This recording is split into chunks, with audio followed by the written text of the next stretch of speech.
We are live. Hello and welcome to the May 6th meeting of the Asheville Planning and Zoning Commission. I'll take this opportunity to ask you to silence your cell phones, please. I am your chair, Jeffrey Barton. Since we have many more visitors at this meeting than usual, I'll just start with a little bit of housekeeping. We receive all written public comment in advance, and all of us read those comments and come prepared for the meetings. We will have public hearings at this meeting for the two items that are on the agenda, and at that time we'll receive oral public comment. You'll be given 3 minutes to come up and speak and share your thoughts if speaking on behalf of yourself, or up to 10 minutes if speaking on behalf of a group. So please be mindful of repetitive comments, and we will reserve the right to limit public comment to an hour if we're continuing to hear repetitive comments. So with that preamble, I will kick it over to Mr. Palmquist for roll call. Chair Barton. Present. Commissioner Broll. Commissioner Faircloth. Present. Commissioner Ziewskia. Present. Commissioner Anzalito. Present. We have a quorum. Thank you, Mr. Palmquist. And as a reminder for my fellow commissioners, if we could all please speak clearly into the mic, and if you come up for public comment, please do the same. We'll ask you to introduce yourself. Also, for those of us speaking, we'll be trying our best to introduce ourselves each time for accessibility reasons and for people listening, but not necessarily following along visually. We will start our proceedings with our land acknowledgement. As we are gathering today as the Planning and Zoning Commission, the body tasked with reviewing and advising on appropriate land use in the city of Asheville, it is fitting to acknowledge the storied history of this land. We occupy the land of the Cherokee people, who have stewarded and been in relationship with these mountains and waterways from time immemorial. This land is occupied through violence, oppression, coercion, broken treaties, and forced relocation. Please join me in expressing respect and gratitude for the present-day Eastern Band of Cherokee, the Cherokee Nation, the United Gadua Band of Cherokee, and all of our indigenous neighbors, as well as the past and present marginalized community members, as we seek to join in the healing of the indelible trauma that is embedded in this land. Thank you. Next up, we have the approval of the minutes from April 1st, 2026. Did everyone have a chance to review? Any questions or comments on the minutes? Motion to approve the April 1st meeting minutes. We have a motion to approve. Do I have a second? Second. We have a motion and a second. All those in favor, please say aye. Aye. Aye. Any opposed? Motion passes unanimously. Next up in our administrative section, we have updates and reports. First up, we have update from committee liaisons and work groups.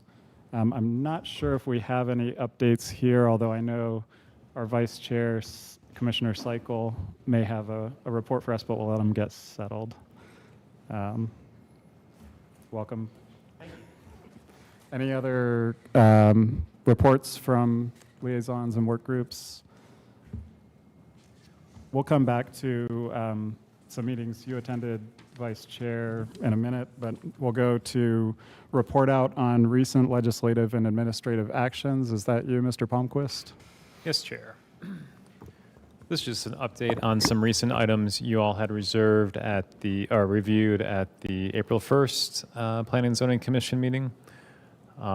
So the conditional zoning amendment for 30 Buchanan Place, formerly McCormick Field, to allow for the additional signage was approved at the April 14th City Council meeting.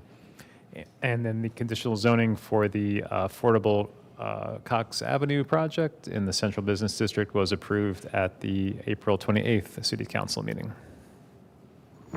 Thank you, Mr. Palmquist. Vice Chair, you want to give us a quick recap? Yeah, absolutely. So The city council has kind of directed some staff to work on an anti-displacement and affordable housing project. This is led by Assistant City Manager Ben Woody and Dawa Hitch with Community Outreach. I attended a couple meetings so far. It's a displacement risk assessment working group. Several members of the community, members of Legacy Neighborhood Coalition, and then other interested parties.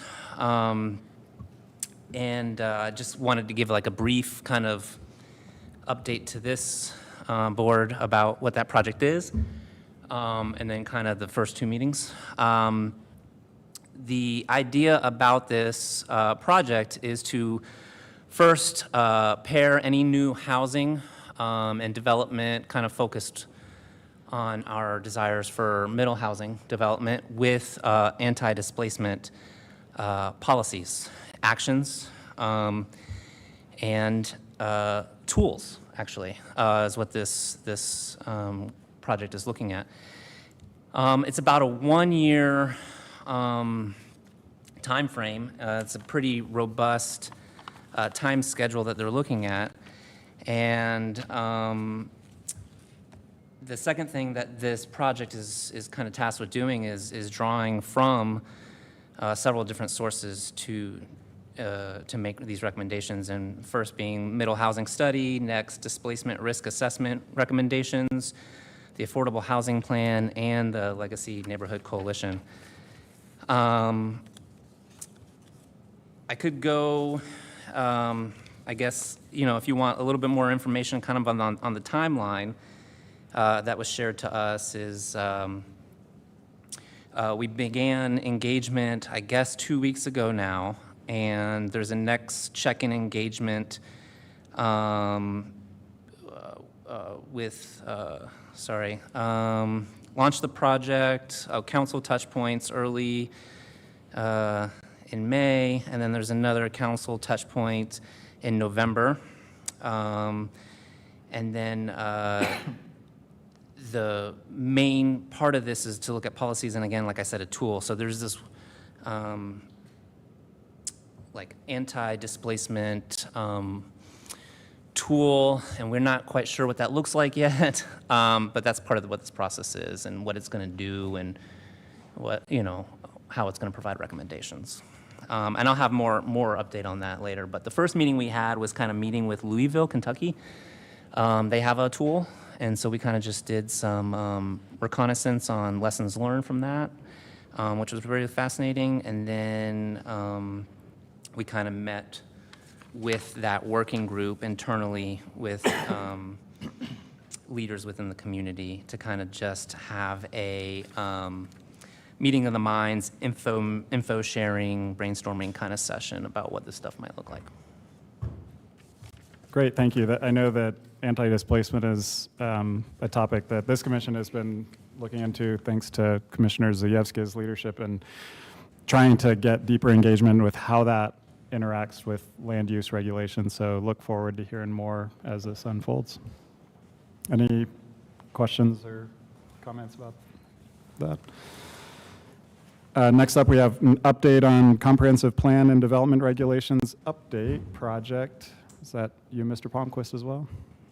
Yeah, I think order operations, we can give an update on some admin updates too, and then hop into the comp plan UDO project. So just want to touch base on the next kind of steps of the missing middle housing text amendments. It's a good kind of segue with what Vice Chair Cycle was discussing regarding the anti-displacement affordable housing work, which is kind of hand in hand with these proposed text amendments related to the missing middle housing study. So they're kind of working together in lockstep so this will not go really forward we'll go forward in the same kind of manner as the anti-displacement work. So we are anticipating having these amendments before you all at the next meeting on June 3rd. There are 3 main topics proposed. This was mentioned at the last meeting, but with a little more detail to fill you all in on Some of these items you've already reviewed and given recommendations on, so you may be happy to see that per your recommendation to eliminate minimum parking requirements citywide, that is something that we will be proposing and will be before you all for review, as well as increasing the maximum allowed size of accessory dwelling units to 1,200 square feet or 90% of the primary structure on site, whichever is less.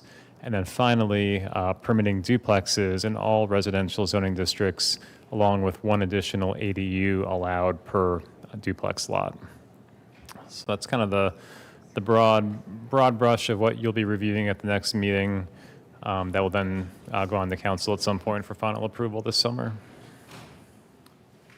Thank you, Mr. Palmquist. Yeah, we're eagerly awaiting that. I know there's been a lot of work to try and get zoning reforms in the interim while we wait on the longer project to overhaul the UDO. So appreciate the update, and we'll be looking forward to seeing more in June. Great. Any questions for staff? Thank you. Sorry, this mouse is slow.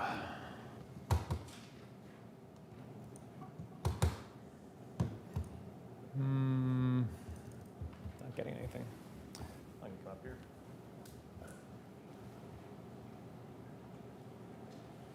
All right, so the next update we wanted to give was on the Comprehensive Plan and Development Regulations Update Project. This is nothing too new from what you all saw at the last meeting. We are still in the request for proposal evaluation process of the project. So as a reminder, we put out that RFP on March 20th. Deadline was April 16th for responses. We're currently, we have some interviews planned with selected firms next week. And from there, should be able to make a final decision and hopefully can have that team under contract and start the project July 1st for the new fiscal year. So we're really excited. Got a lot of great submissions and yeah, we're very enthused by it. How many submissions did you get? Don't know if I can say technically. I don't know. Purchasing is kind of, it's very particular about what we can share. Yeah, It was a okay. decent number. What was the question? How many Commissioner Brown? submissions did we receive in total? Yeah, we're kind of bound in confidentiality things Yeah, while okay. it's active. So, sorry. Yep. Was not an overwhelming number, which is what we were really afraid of, to be honest, but it was plenty to have a very good crop of selections. So Great. it was sufficient for sure to feel comfortable moving forward.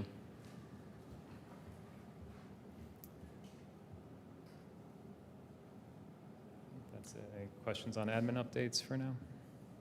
No, thank you, Mr. Palmquist.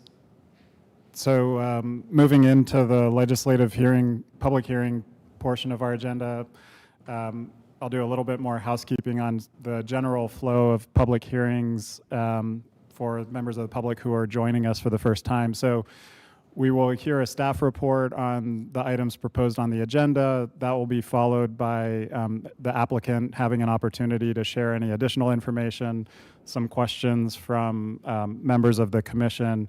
And after that, we'll open the public hearing and allow anyone who wishes to speak to come up to the mic and share your thoughts.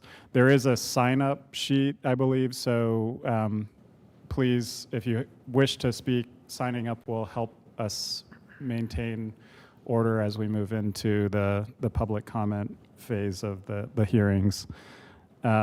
Also, as a general reminder, with conditional zonings, which are the items on the agenda this evening, this is not the final hearing, and we are the recommending body to City Council. And so regardless of the outcome of the recommendation from this body, the applicant can choose to move forward with a City Council hearing, who are the ultimate decision makers on this. So there will be an additional opportunity for input no matter what our recommendation is this evening. And with that, I will maybe go first to item number 3 on our legislative agenda, because we've had a request to continue item number 3. Are there any questions about the continuance request? This is different than the one we continued last time, correct, Chair? That's correct. This is a new item that was showing on, or no, it was Yeah. continued once before. No, this one, Yeah, okay. there was one maybe a couple years ago that had a similar address. That's but right, This is yeah. a new application. Okay. So this is a request to rezone property located at 35 Pond Street from residential single-family high density to highway business. The applicant has requested a continuance. Do I have a motion to continue? This is a continuance to a date uncertain. Date uncertain. I think the idea is the applicant's going to look at the avenues to bring this back, and it will be renoticed and come back at an uncertain future date. Correct. I move to continue. Second. We have a motion and a second. All those in favor say aye. Aye. Aye. Any opposed? Motion passes unanimously. So moving back on our agenda to item 1 in the legislative public hearing, we have a request to conditionally rezone the properties located at 99999 Caribou Road from residential single-family medium density RS4 to residential expansion conditional zone RES EXP-CZ. The property's pins are identified on the agenda, and the property owner is Harry and Linda Geitzen-Tanner. The applicant's contact is Mr. Warren Sugg, and the planner coordinating review is Will Palmquist. Mr. Palmquist. Thank you, Chair. Good evening, Commissioners. Will Palmquist with Planning and Urban Design. I'll be presenting this conditional zoning request for the project known as Caribou Commons, located at 99999 Caribou Road. As the Chair mentioned, this is a conditional zoning from the existing RS4, single-family medium-density district, to residential expansion, which is required due to the size of the project, which is a 100-unit multifamily development on 9.5 acres, and staff is recommending approval of the request. So here you can see the overall location of the properties located in the Shiloh neighborhood. The zoom in on the right shows the configuration of the site, which consists of 4 properties in total. And I mentioned totals 9.5 acres. Some peculiarities of the site, just wanted to point out, there is a stream that runs through kind of the bottom portion of the site. You'll see the site plan of the proposed project reflects that. There is also a lot of topography in this site, so a lot of slope from Caribou Road down into the site. I think it's about 30 feet of elevation drop from Caribou Road to the lower portions of the site. There is also an existing right-of-way existing between a couple of the properties on the northern side of the site. That's a paper right-of-way, so there's no road or alley or anything there. That would need to be closed at some point if the project was to move forward. As mentioned, the existing zoning is the RS4 medium-density single-family district, and the proposed zoning is that residential expansion conditional zone. So here's the project site. I will break it down for you. You can see the configuration of buildings across the site. There are a total of 100 units total. In the northern section of the site, closest to the project's entrance off Caribou Road, is a cluster of four-unit buildings, so 16-unit total, 1 story each, with a clubhouse building in the middle. There's also a playground and proposed dumpster. As the site moves south, the driveway kind of traverses over that stream into the lower portion of the site, and that is where 2, 3, and 4-story multifamily buildings are proposed, each with 42 units for 84 units total. There's also additional parking in that area. You can see that there are streets that come to the edge of the project site, Forest Street and then Ardmore Street on the south. The project is not proposing any connections, either vehicular or pedestrian, to those streets as currently proposed. And then regarding parking, there is 172 spaces total between the two different parking areas on the north and southern sides of the site. There's also the Norfolk Southern Railroad to the east of the site, and then other land uses, and then Sweeten Creek Road is not too much further to the east as well. And then the landscape plan is shown here. What's important to note on this plan is that there is a 20-foot wide required planting buffer along the property's edge. You can see in the green, noting the trees and shrubs that make up that buffer. That's required where the property abuts any single-family or multifamily zoning districts. The plans submitted did show a buffer on the southern side of the site.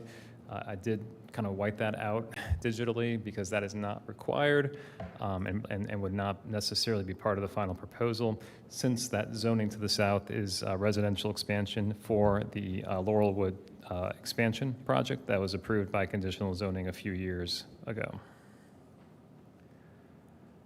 So here are the elevation drawings of those one-story townhome style buildings on the northern side of the site. So they're 4 units each. And then these are the renderings of the two essentially similar or identical buildings for the 3 and 4 story multifamily buildings proposed on the southern portion of the site. You can see that the 3-story side of the building faces the north side of the site, where the elevation is a little higher, and then drops down with the elevation to be 4 stories on the southern side. So this project does propose affordable housing, and the project is committing in the project conditions to have all units designated as affordable to those at or less than 80% area median income for a minimum of 20 years. All the affordable units will accept housing choice vouchers, but will not necessarily be restricted to vouchers. There are a few technical modifications to zoning standards that the project is requesting as part of the conditional zoning process. The first one is regarding the reduction of the required sidewalk, which is 10 feet wide in the residential expansion district. Instead, the project proposes a 6-foot wide sidewalk along Caribou Road. It's a very small portion of the property that abuts Caribou Road. It looks like a flag lot, even though it's not technically. And that will have some limited portions of sidewalk where the property exists on Caribou Road, and they'll be 6 feet wide. The project also proposes 5 feet wide sidewalks internal to the site. Going back to that landscape buffer, the project is requesting a modification to encroach within that buffer. Typically, structures and transportation elements are not allowed in those buffers. The configuration of the site has the driveways and the sidewalks that connect south, encroaching into that buffer for about 1,200 linear feet. And the applicant's requesting a modification of that. They do propose to plant the required trees and shrubs that are still required, but would have portions of the transportation network in that buffer. Finally, street trees are proposed to be planted along Caribou Road. I think it's 1 street tree on each side of the driveway connection, and they're being requested to exceed the 20-foot maximum of the edge of the pavement and no more than 50 feet maximum distance. A lot of that's due to the right-of-way width and other site constraints that make it, and utilities, I believe, that make it infeasible to plant the trees closer to the road. So in regards to the compliance and compatibility and consistency of the project with codes and standards, staff finds that the proposed residential expansion district is compatible with the surrounding zoning districts. You can see the residential zoning districts that surround the site to the north, the multifamily districts on the other side of Caribou Road where the existing multifamily units are located, and then directly to the south is Laurelwood, where an expansion of that was approved a few years ago through a conditional zoning process to rezone that to residential expansion.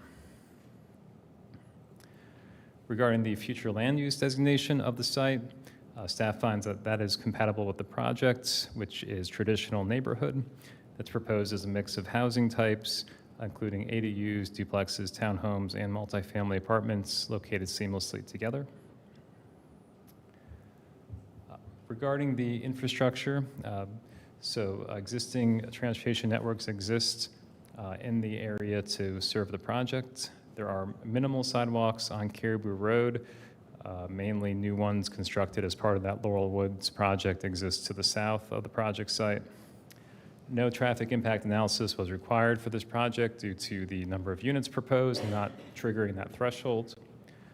Regarding water allocation, a letter of commitment from the water department was issued showing that they have the capacity to serve the proposed number of new units at this project.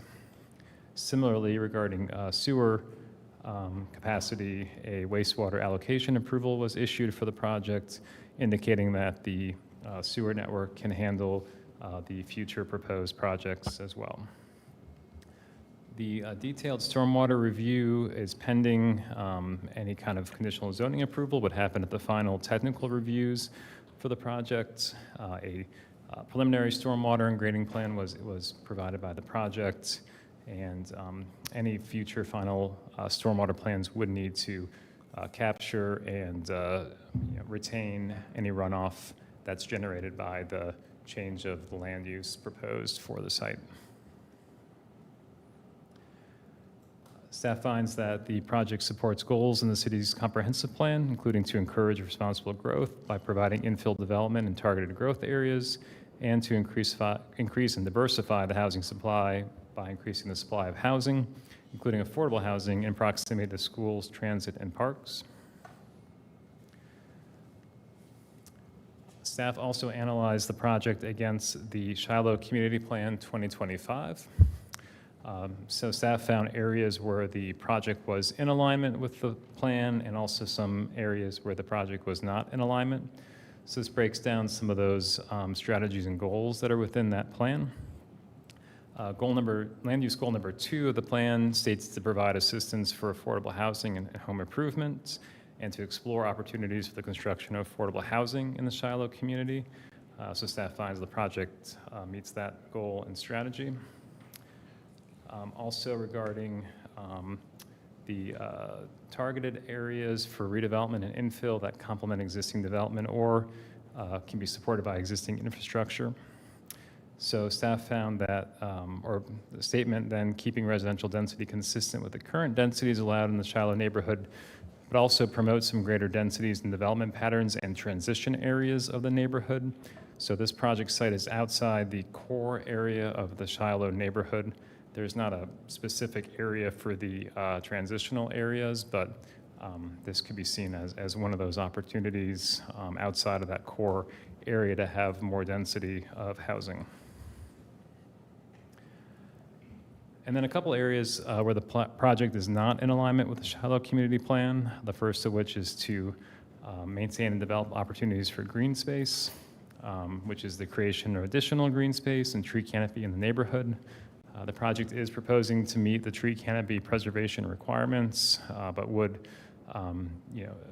lead to a decrease overall of tree canopy on the site.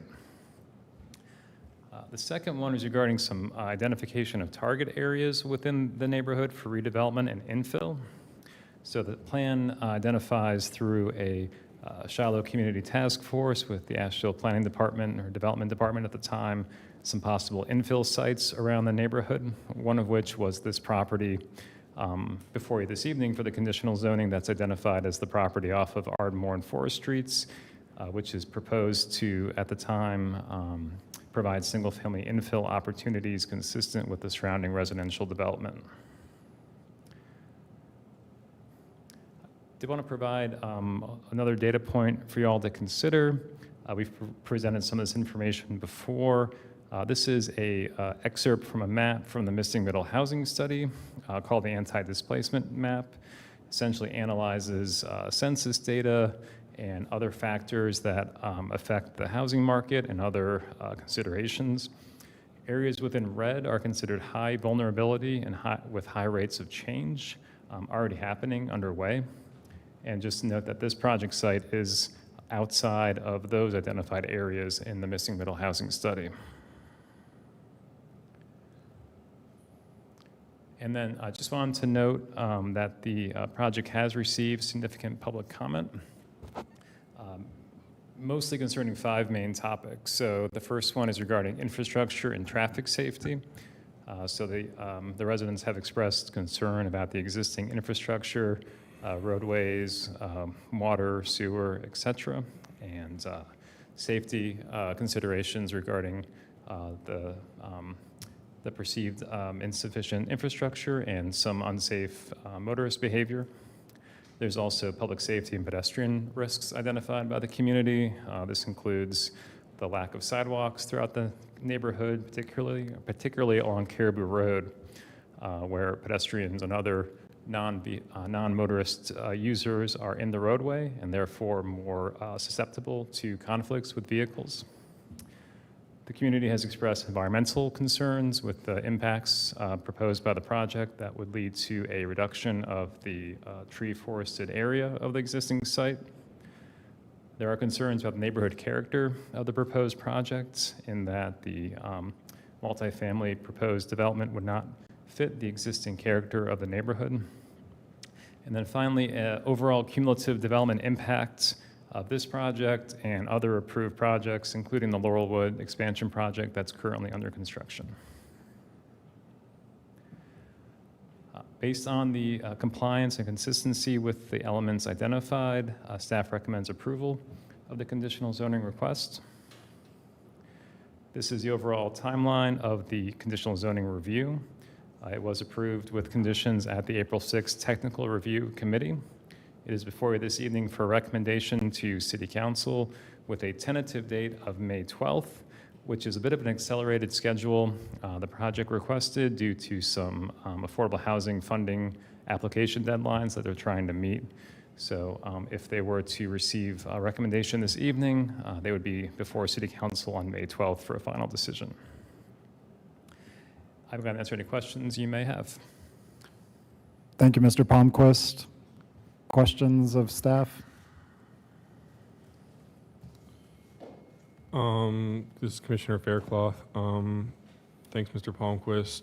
I guess one question I had for staff was, so the Ardmore Street area, there is that flagpole lot, or not flagpole lot, but there is the continuation of that right-of-way, I guess is the word to use for it. Like, is there a reason the street was stopped where it was, or like what, like, does the city have any plans to extend that street further, I guess?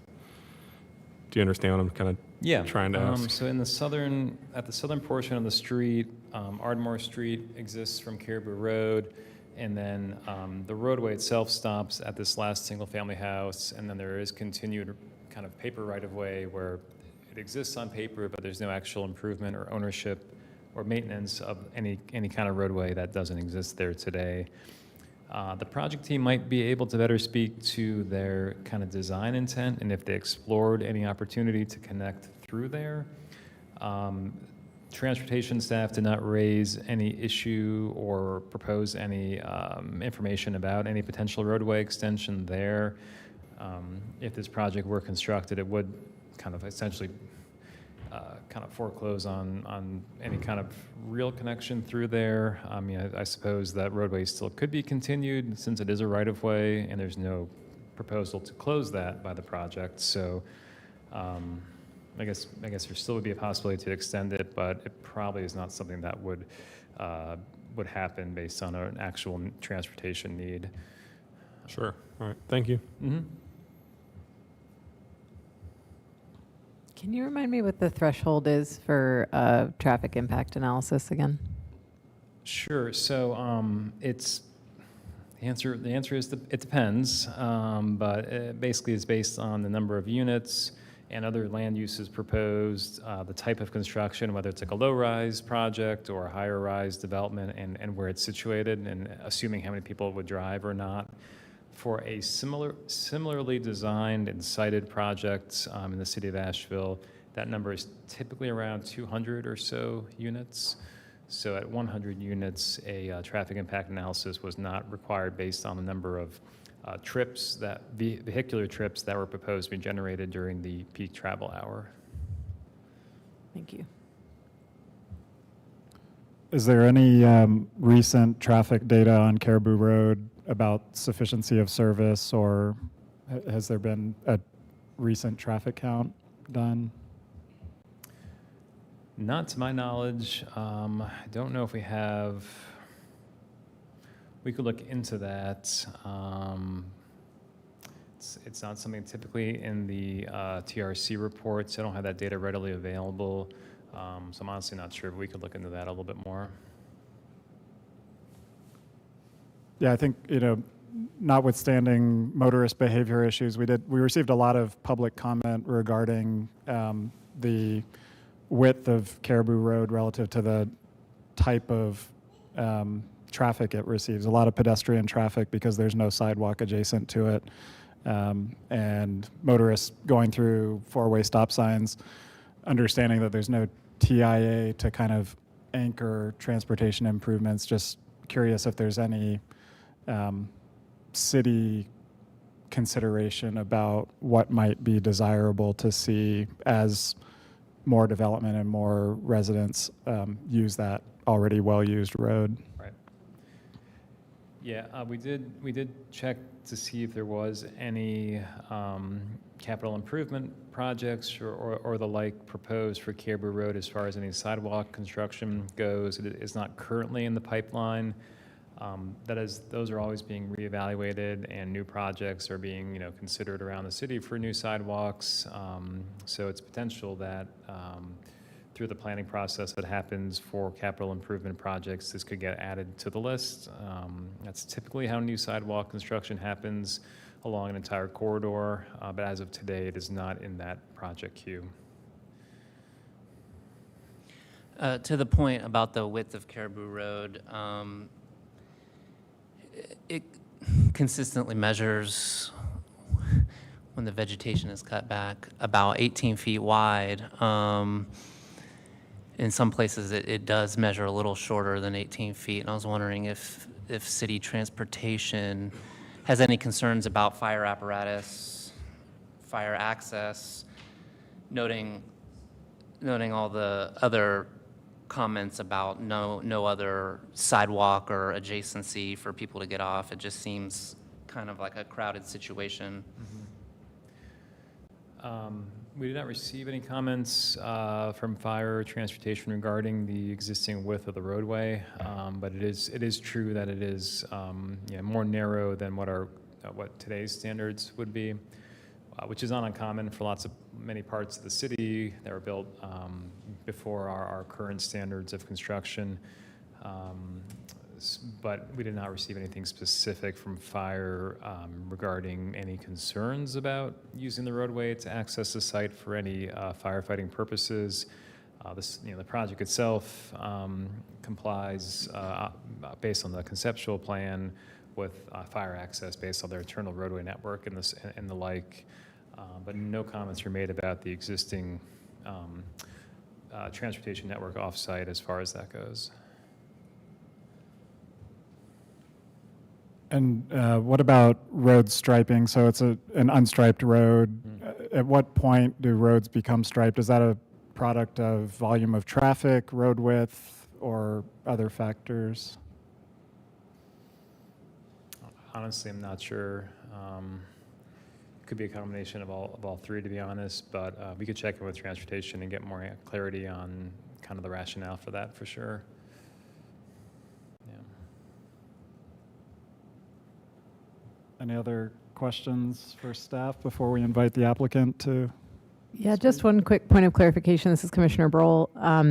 You mentioned that I think there's 1,200 feet where the sidewalk or road are eating into the landscape buffer. Can you just clarify for me where that's happening, and are they still meeting, it's just less than 20 feet wide there, is that right? Yeah, that's exactly right. So it happens mostly here on the project site, so where this kind of bend in the property line is. essentially, and I'm not a designer, but they had to kind of squeeze this road and sidewalk between the stream buffer where they can't put a road or anything, and then the required landscape buffer. So that's kind of a pinch point overall. So for about 1,200 linear feet, mainly the sidewalk, the roadway less so, mainly the sidewalk kind of cuts through that buffer for that amount of distance. I don't have the exact depth of how deep it is, but it's proposed that the plant material will just be reallocated to that area and still have the required amount of planting. It would just be a thinner buffer in that specific section of the site. Okay, So it'd be less than 20 feet wide in that section. okay. That seems a lot less than 1,200 linear feet right there, though. No? Yeah, we can ask the applicant to confirm Yeah, I can if clarify. there's any other areas that have been identified, but that was the main area there.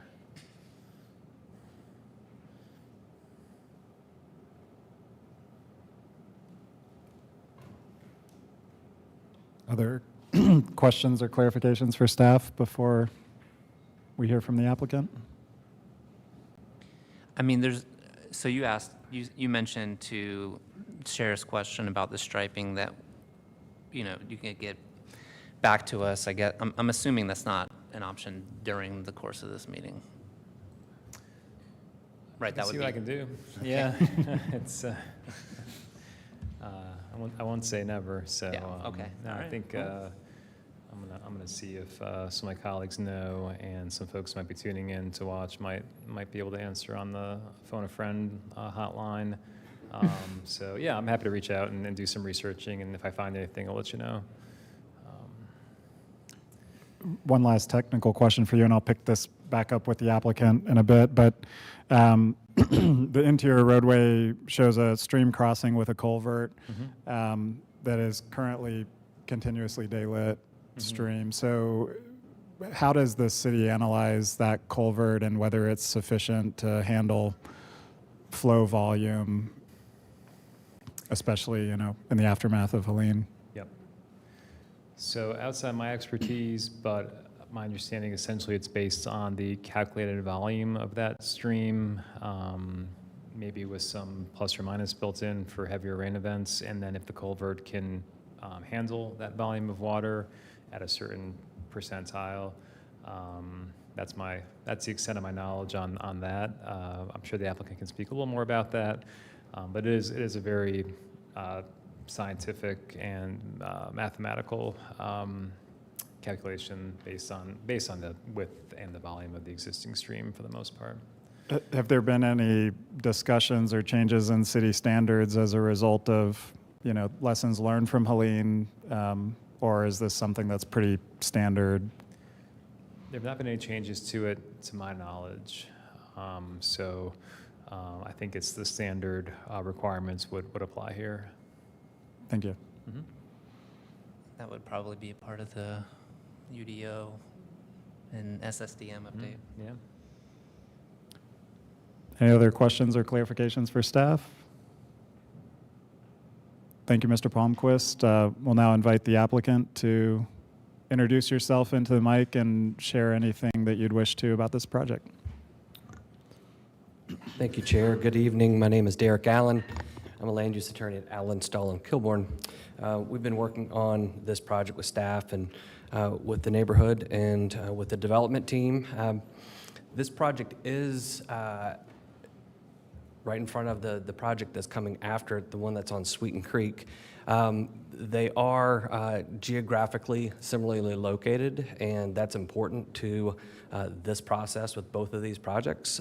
These projects are going through the North Carolina Housing Finance and going through as tax credit projects. With those, they have programming requirements, they have supportive services, educational components, and this allows them to maximize the efficiencies for providing those services that are required under that to two different sites with 226 units across those two sites without overloading one site with too many units.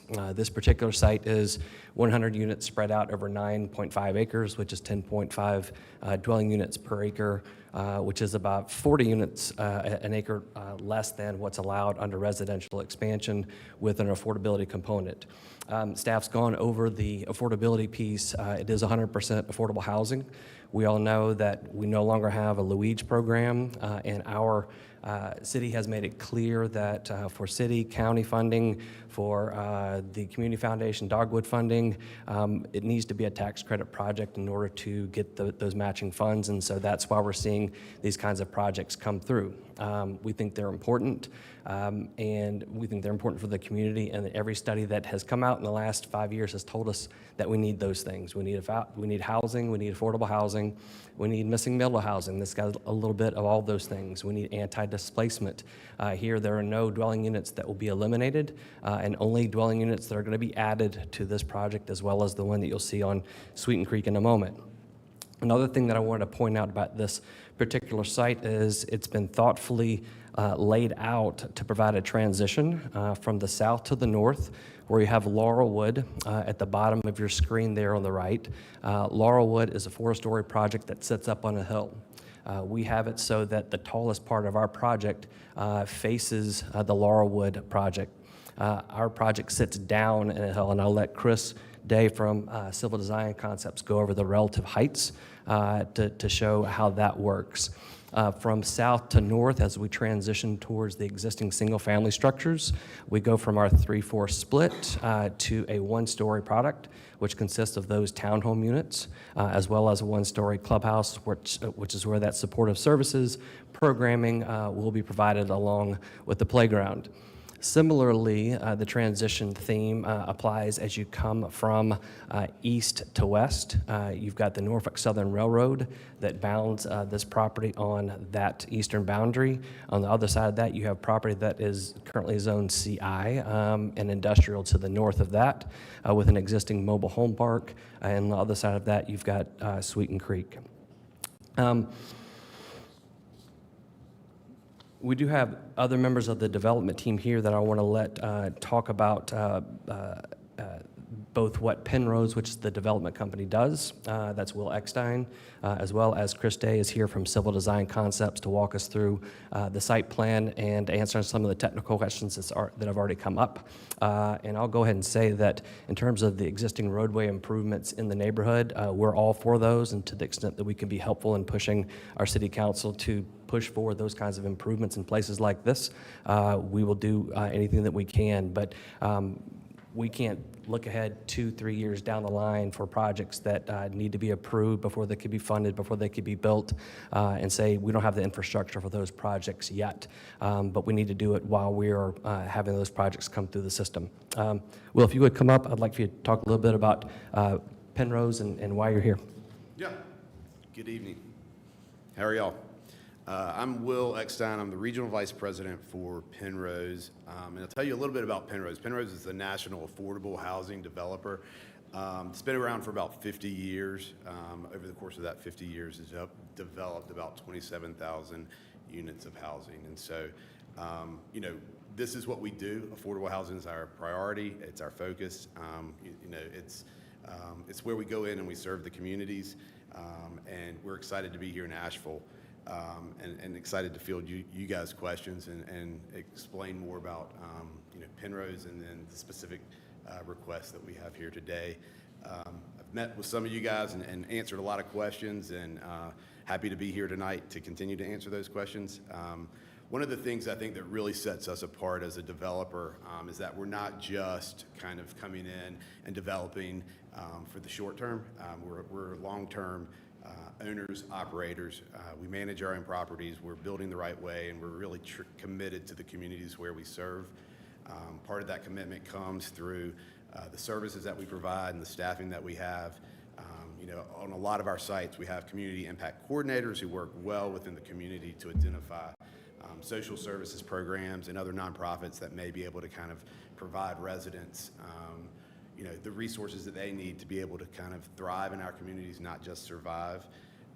And so our approach to development is really about, holistically addressing the residents and serving them in a way that meets them where they are. So we're real excited. I mean, the opportunity to be able to have multiple units across two different communities is important to us, and we feel like we can come in and really make an impact. This will be, we're doing a lot of development across the region in the Southeast and Atlanta and Tennessee. We serve our communities through partnerships. Oftentimes, we'll work with larger healthcare systems and do partnerships and provide resident services and access to healthcare and transportation, and different pieces of the puzzle that it's not really just about the sticks and bricks, because I think anybody can put together and build that, but it's really about the comprehensive approach to the way that we develop and serve the residents and the communities where we build. So excited to be here. I know that y'all probably have lots more questions, but I know we have technical, address some of the more technical questions, and then I'll be here all night. So thank y'all for the opportunity.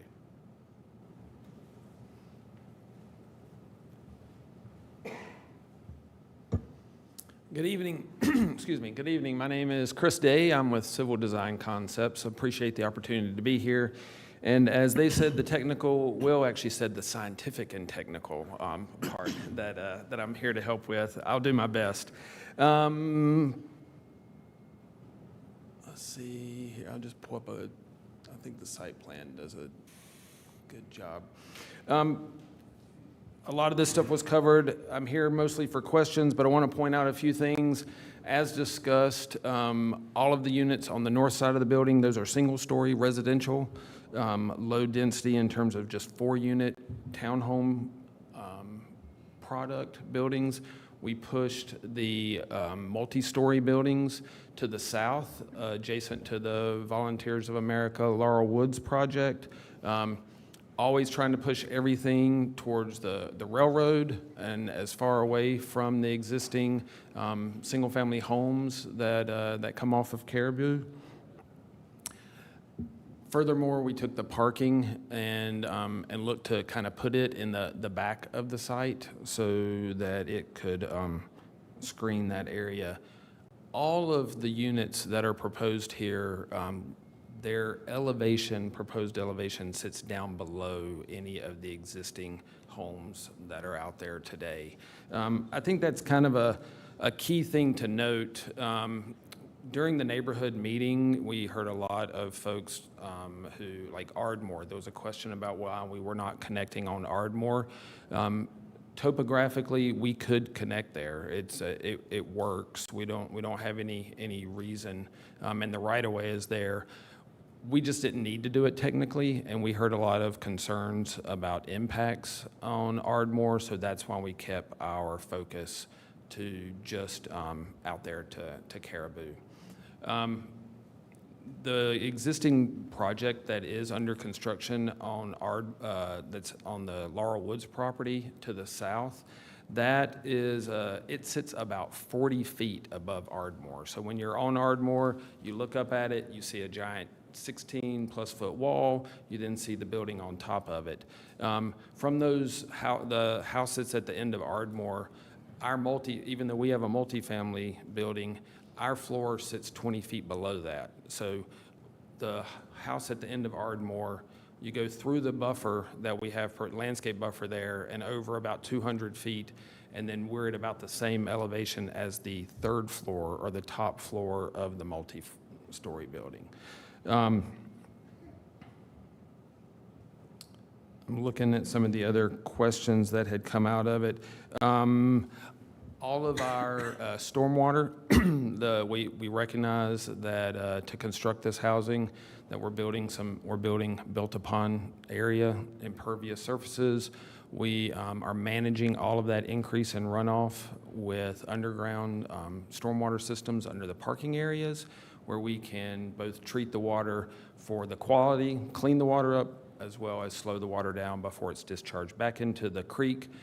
Fortunately, we have a creek on site, and then it discharges to the west or to the east towards the railroad and goes under. Commissioner Barton, you asked about the culvert, And so we will use scientific and technical methods to size that, but it is, sorry, Will, I'm going to keep using that term. I like it. Scientific to me. Yeah. So at the end of the day, whether it be from Helene or whether it be from all of the ordinances that we currently have on the books for stormwater, we use historical data that NOAA provides us to, and the state of North Carolina kind of gives recommendations to understand what rainfall amounts are associated with different frequency storms, and then those culverts, that culvert will be sized appropriately.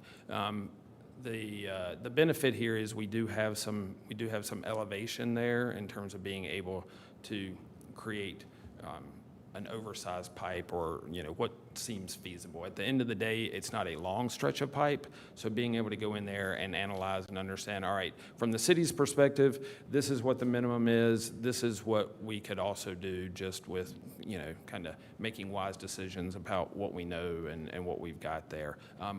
Whatever we design and propose there, that will be part of the stormwater review that the City of Asheville's technical staff will review and approve as part of the future construction drawing permitting.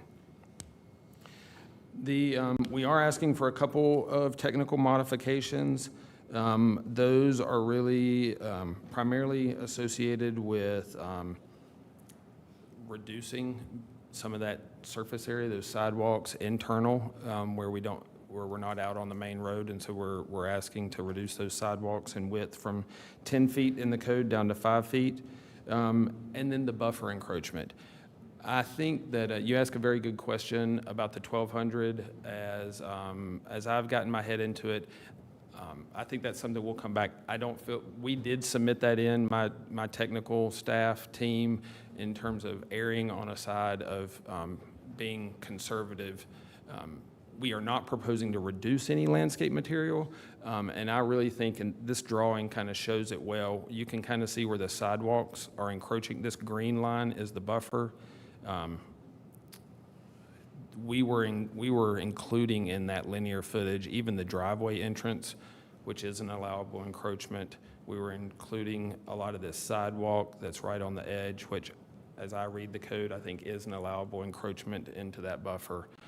So I think the technical modification is probably significantly less than what it's listed out in these conditions. But that's something that we'll go back and double check as the project moves forward, so that we have that clean and clear. We kind of erred on the side of maybe asking for more than I think if the way the code reads.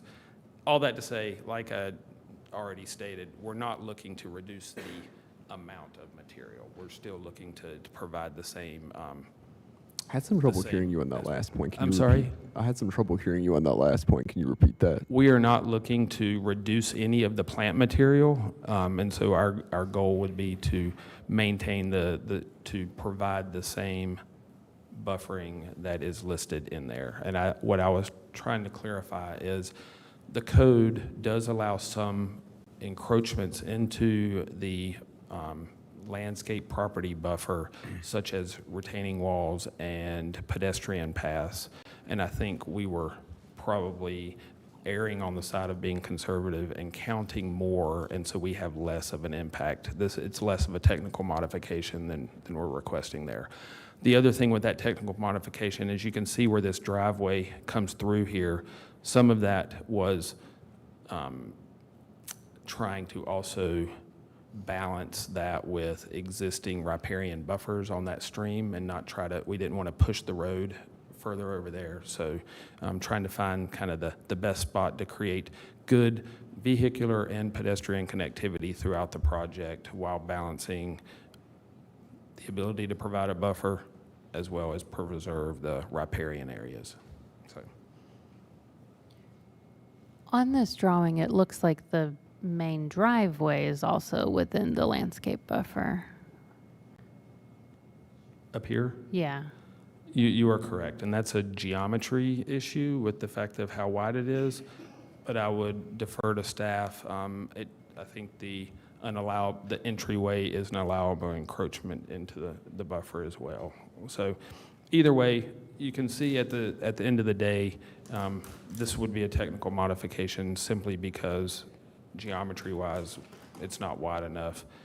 Our goal would be to still provide the spirit of the landscape buffer around the site.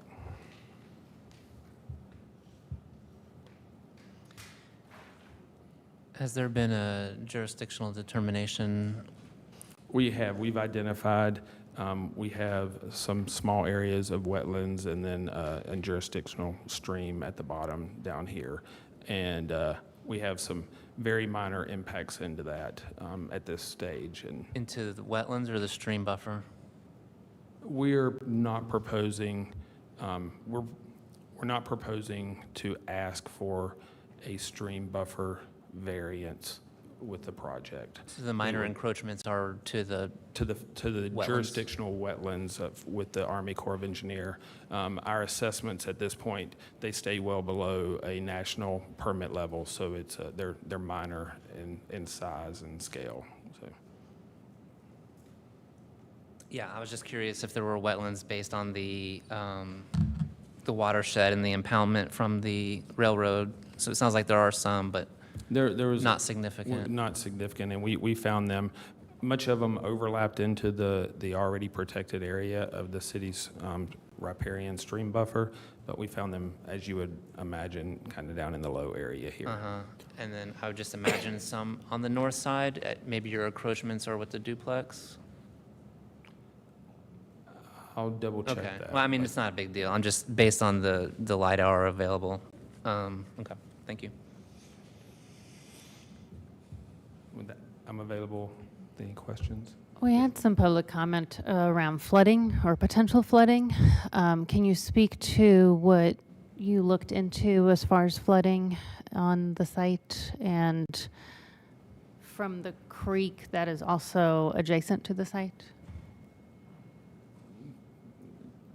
You'll have to provide you said adjacent, not the one going through the middle? Well, it meets, yes. So at this point, what we've analyzed is understanding that we're outside of any currently FEMA-regulated areas. And our goal was to maintain the existing pathways and not impede those to not impact or create additional issues.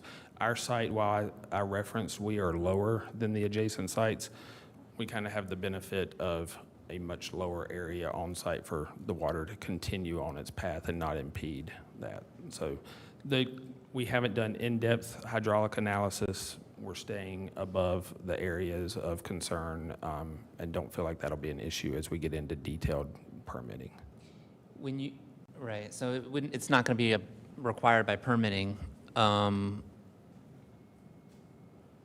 is it part of your process to look into the existing, the size of the existing pipe going under Norfolk Southern right-of-way, right? Because I think a concern here, and especially with the existence of the wetlands, kind of showcases this, is like a backwatering effect. So like the pipe going under Norfolk Southern, I would imagine is, in this day and age, probably undersized, right? So you're not impeding anything further upstream, and you're allowing that to pass through your site, but I'm just wondering if it's part of CDC's process to assess the existing pipe infrastructure on the downstream end. So, yes, what we would do in that situation, two things. One is part of the city process is we will hold back all post-development stormwater runoff from our site to the pre-development condition. That is for, per the ordinance, that is for the 2 and 10-year storm. We will also analyze what happens in the 25, 50, and 100-year storm. If we see that the infrastructure there is lacking and is going to create issue, then we may turn around. The one solution to that would be to over-detain on our site, to go above what the city requires so that we're creating more storage volume in this situation.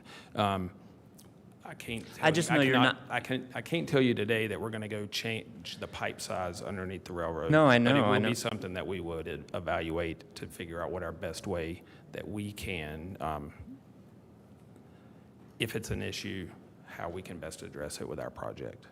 Yeah, I was just wondering if it was going to be a part of your process, because you're not required, right, to look at the downstream infrastructure. You're just outputting, right? You're required to measure your output. And so I'm just curious if, as part of your hydraulic analysis, you were going to be measuring the impact of that pipe. It would be. While it's not a study that we have to submit, it's still good engineering practice. So we want to understand what's going on there. Other municipalities in North Carolina do have things like that, but here we don't. We kind Right. of hold back, but at the same time, as good engineering practice, we're going to look to see what's going on there. I've got a very similar situation in the River Arts right now where the downstream infrastructure needed to be upgraded. So we're working with the city to say, hey, city, this is something we noticed, and we're working together to improve an existing situation that's technically off-site of the project from an analysis very similar to that. Okay. I had some questions about the entrance on the driveway. Can you give me can you shed some light on exactly what the measurements are? It looks like it's going into the buffer zone a bit. And then I wanted to know what these numbers are exactly. I'm having a little difficulty understanding. I'm sorry, I heard you ask about width dimensions, but I wasn't sure what the rest How of wide is the drive for the main entrance? And then you're asking for like a technical modification so that it's only a 5-foot sidewalk. And so my concern is, Caribou Road is a lot of people walk on this street. And so we don't want to create like a driveway that's going to be encouraging drivers to be speeding in and out of. So I'll have to I can't zoom in on the display that's up here, but I will, I'll sit down and look at that dimension. What we tried to do there was provide, I don't know the dimension off the top of my head, but what we tried to provide there was a scenario where we created we don't have a lot of width there, but we're asking for the sidewalk to be off of the road and create, I think it's a 6-foot with a 6-foot area back, so that it creates more of a safe area for those pedestrians, and it also doesn't put them right at the intersection. But I can measure that when I sit back down. I just don't have it in front of me. Yeah, let me know. Sure. I'll let the meeting continue. I'm sure there'll be other questions. I'll find out the dimensions on the driveway and be able to report back as you guys have anything else. Thanks. Thank you, Mr. Day. I've got a question for the representative from Penrose regarding parking. So the minimum expectation of the city at present is 116 spaces. You're proposing 172. Can you speak to the parking ratio that you're proposing? And yeah, so there is, some of the funding requirements have certain expectations through NCHFA where we'll be applying for tax credits.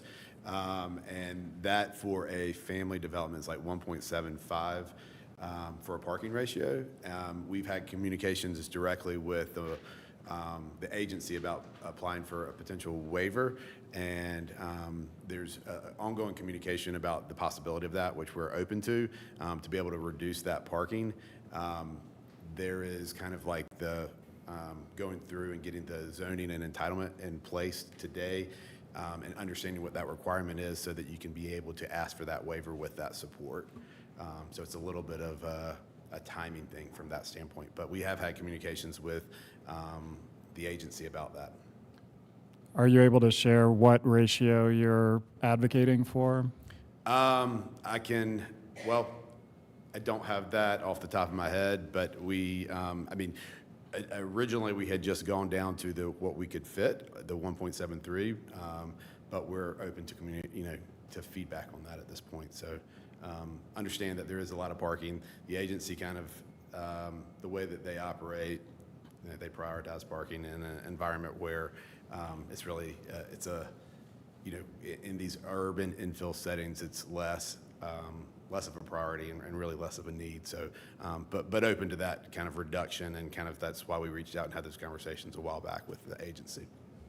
Thank you for that insight. I think where I'm headed with this is This is it's a challenging site. It's a 9.5 acre site with 8.4 of disturbance or something like that, and a stream running through it. So any way that we can create less impervious surface, More green space. the better. Agreed. So, there's other issues I'm sure we'll kind of dive into, but that is a solution-oriented approach, is trying to get a little bit more pervious area on this site.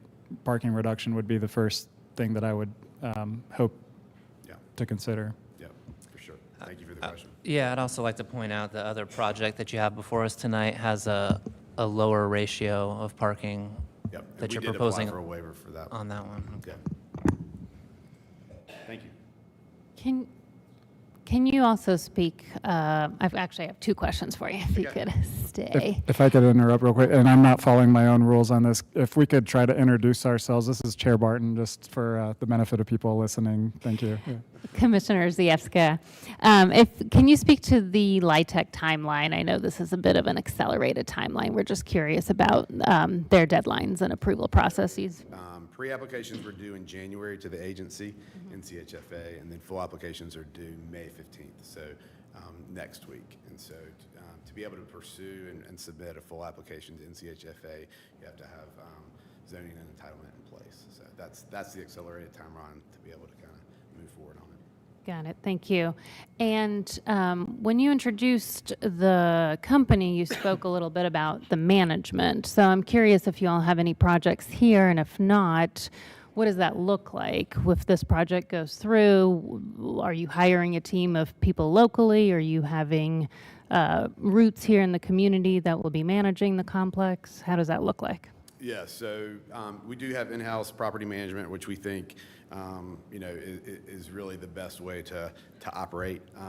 And so I think the way that we've talked about it, and we've had communications internally as we've identified these projects and kind of gone through an internal process of presentation and talk about growth and expansion of PMC, which is Penrose Property Management.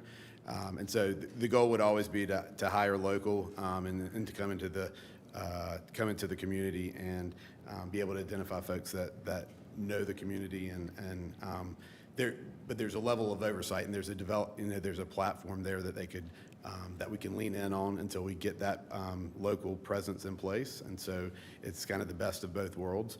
I know that Derek talked about a little bit about it, but just from an operational efficiency standpoint, being able to have two properties close by is really helpful as well. And it kind of, property management over the last 5 years has been a really challenging business and industry, faced a lot of turnover. And so I feel proud. I know other development shops that had in-house property management that have shed those and kind of moved to a third-party property manager. Penrose has stayed committed to that goal. And it's really all about, comprehensive approach to, not just doing the sticks and bricks, but serving the residents and being able to do it in the right way. And so I think we bring those, we've got properties, in the Northeast, down in Texas, we're across the country. And so being able to bring that experience and expertise into the community, but, hire up locally and then train according to the standards of Penrose would be the goal. Thank you. That brings up two more questions for me. I'm curious if you're looking at any other parcels in Asheville, and I'm also curious if only one of these that we have in front of us tonight were to go forward, would you still approach it the same way as far as having local proper management? Yeah, we did. I mean, we reviewed, once we kind of identify a market where we want to be, I've got local ties to Western North Carolina. I'm from North Carolina. I was born in Silva, grew up in Eastern North Carolina, and really kind of have, my goal at Penrose is to kind of like introduce the Penrose platform. So these are the first properties that we would have developed in Asheville. But at least from that standpoint, we looked at a bunch of different sites, and I would say, we decided to enter the market. There's been kind of widespread support. I guess, first of all, there's identification of a need for, affordable and workforce housing. You guys have done a lot of work in that space and are supportive of it and are putting policies in place and funding in place that are encouraging that. So being able to identify a market where there is a need and then there's also local support is important to us.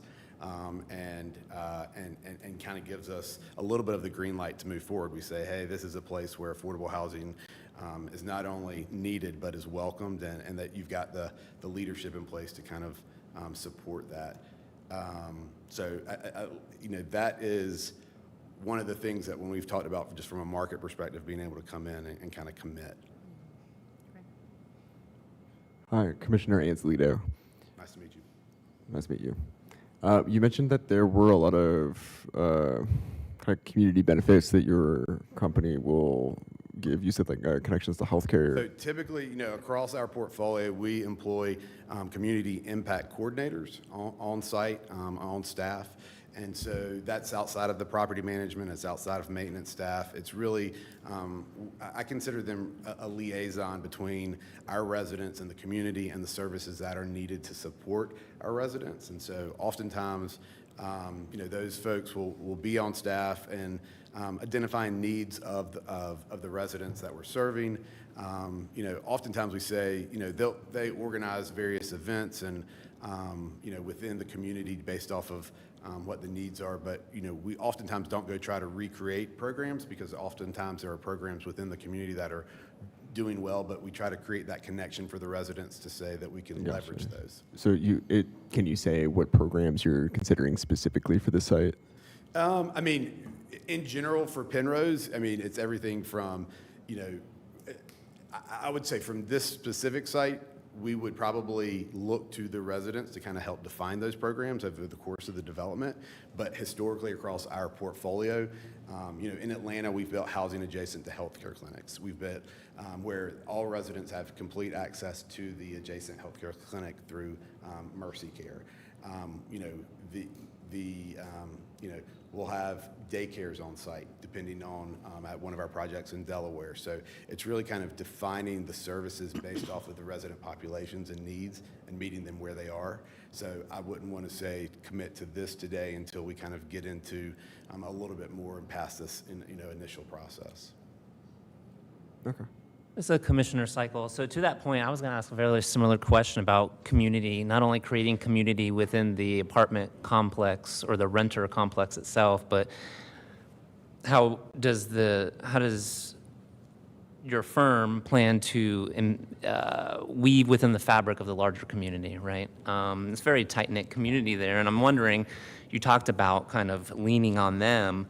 I was wondering how that process has gone so far with your communication with that neighborhood and that community. Well, what I could say is that there has been outreach to the community, and we've offered to come and have meetings and sit down, and we haven't. That hasn't been reciprocated thus far. And I've done work and development work in other communities. And I think it's a continual outreach, right? It's a continual process. Oftentimes folks that aren't necessarily based in the community and don't live in the neighborhood, or there's going to be a lack of trust. You're coming in, you're proposing something different. There hasn't been housing on this site in a long time. So, what I can say is, we're getting ready to hear from a lot of the community, right? And so I welcome the opportunity. I've got my contact information available. And there has been outreach, but we just haven't had, that hasn't been reciprocated yet. So our goal is to kind of, when this moves forward, have community engagement opportunities, sit down, talk, but we welcome the opportunity to engage and kind of sit down and hear people. So you got to listen, and so I'm here to listen. Kind of following on that, this is Chair Barton. We'll hear from members of the community. We've already received significant written comment. Right. It appears to be the one nod to community concern was disconnecting from Ardmore. And I might put out there, as Commissioner Faircloth has earlier, that connectivity is actually really important. As Mr. Palmquist mentioned in the future land use map designation of traditional neighborhood, seamless connectivity between single family, duplex, ADU and multifamily is the aspiration of traditional neighborhoods. So just curious to hear your thoughts a little bit more on that connectivity and creation of community, because the one nod to immediately adjacent neighbors is to disconnect and isolate a little bit. And from a practice, that doesn't work, right? I mean, historically, we know isolation doesn't work.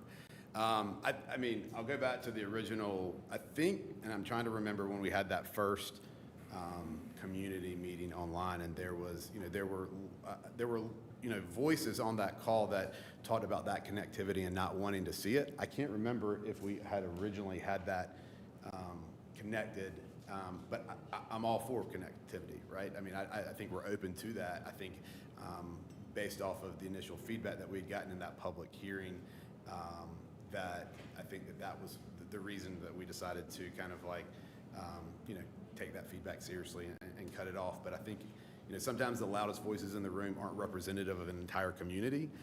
And I know that, I think we all know that. And so from that standpoint, I think, further engagement on it and understanding what is the desire, which I think was our initial concept, I agree with it. So we're open to it. I appreciate that. And, this may not be a universally popular opinion, but we have, as shown, which is the project that is before us to make a recommendation on, we have 84 apartments that are across a stream from the primary access. So, we learned from Helene that resilient systems are redundant systems, and providing a secondary access point, if even just for pedestrian access or emergency access, is really critical. The bus infrastructure is at Forest Street and Caribou Road, so understanding there's private property between this site and Forest Street that may present a difficult access point, but Ardmore certainly provides a closer access point to bus facilities for future residents. So one opinion on this commission is that connectivity would be a really strong component to improve what we're looking at. I do think it's incumbent on us to sort of consider, we're going to be making a recommendation whether this is reasonable in the public interest and consistent with the city's approved plans. And so whether 100 units on this site fits that description is I think the task at hand. But if it's determined that it is, I feel like connectivity is really important. And to that point, I know that we have even talked about as a team, pedestrian connectivity at Forest Street, right? And looking at that as an option, depending on that private owner. That may be a little bit more complicated, but to your point, vehicular connectivity up at the top and then down through Ardmore, and then we've also discussed whether pedestrian connectivity at Forest Street might be an option. Any Just immediate a reminder, yeah, if you could speak into the microphone a little bit more. It doesn't activate at all, so even if you're speaking loudly, it doesn't turn on unless you're close to it. Yeah. Thank you. Understood. While you're at the mic, Mr. Palmquist, any immediate feedback from the city on increased connectivity over that which is shown in the current plan? Sure. I mean, from a comprehensive plan perspective, increased connectivity would be, I think, generally well supported, even as you mentioned, if it's just a pedestrian connection through that roadway. It might still need to go through a more technical review to make sure it's feasible still at a staff level, but if it was something that the applicant agreed to, it could be a condition of approval pending technical, approval of the connection there. But I think staff would generally support more connectivity, especially given the existing roadway network there that's adjacent. I appreciate the feedback, so thank you. Any other questions or comments for the applicant before we open for public comment? I wanted to clarify a couple of items. One, while you made reference, there is a property issue with a pedestrian connection at Forest, but Ardmore works really well. So we have no technical, from our side in terms of topography and access to be able to provide pedestrian connectivity to Ardmore is something that from a civil engineering side is feasible for the project. The vehicular elimination was really based upon a lot of conversations with the hearing the concern that Will spoke of at the neighborhood meeting And As then it relates, And then you said you would not be able to provide pedestrian access to Ardmore? I'm saying technically it works. Okay, technically it works. Pedestrian.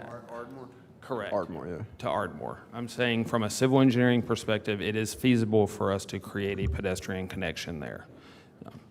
The other question you asked, our driveway width is 24 feet per the standard road. We have we're meeting the city standard requirement where it ties in it's a 24-foot driveway that hits about 53 foot of property at the frontage of Caribou. There is a 6-foot sidewalk that is proposed. So the typical standard would be like a 5-foot vegetative strip with a 5-foot or bigger sidewalk, depending on the road classification. In this situation, we're requesting a 6-foot sidewalk that's up against the road just due to the minimal amount of right-of-way that's there and the infrastructure. Can you talk about, well, I've got you here. Can you talk about the, so there's you had said that like usually the standard is to have like kind of a gap between the right of way and then the sidewalk so that there's pedestrian safety. But is there any safety considerations for pedestrians who are walking near the driveway, not necessarily the right of way? Like what considerations because the standard was for like 10 feet.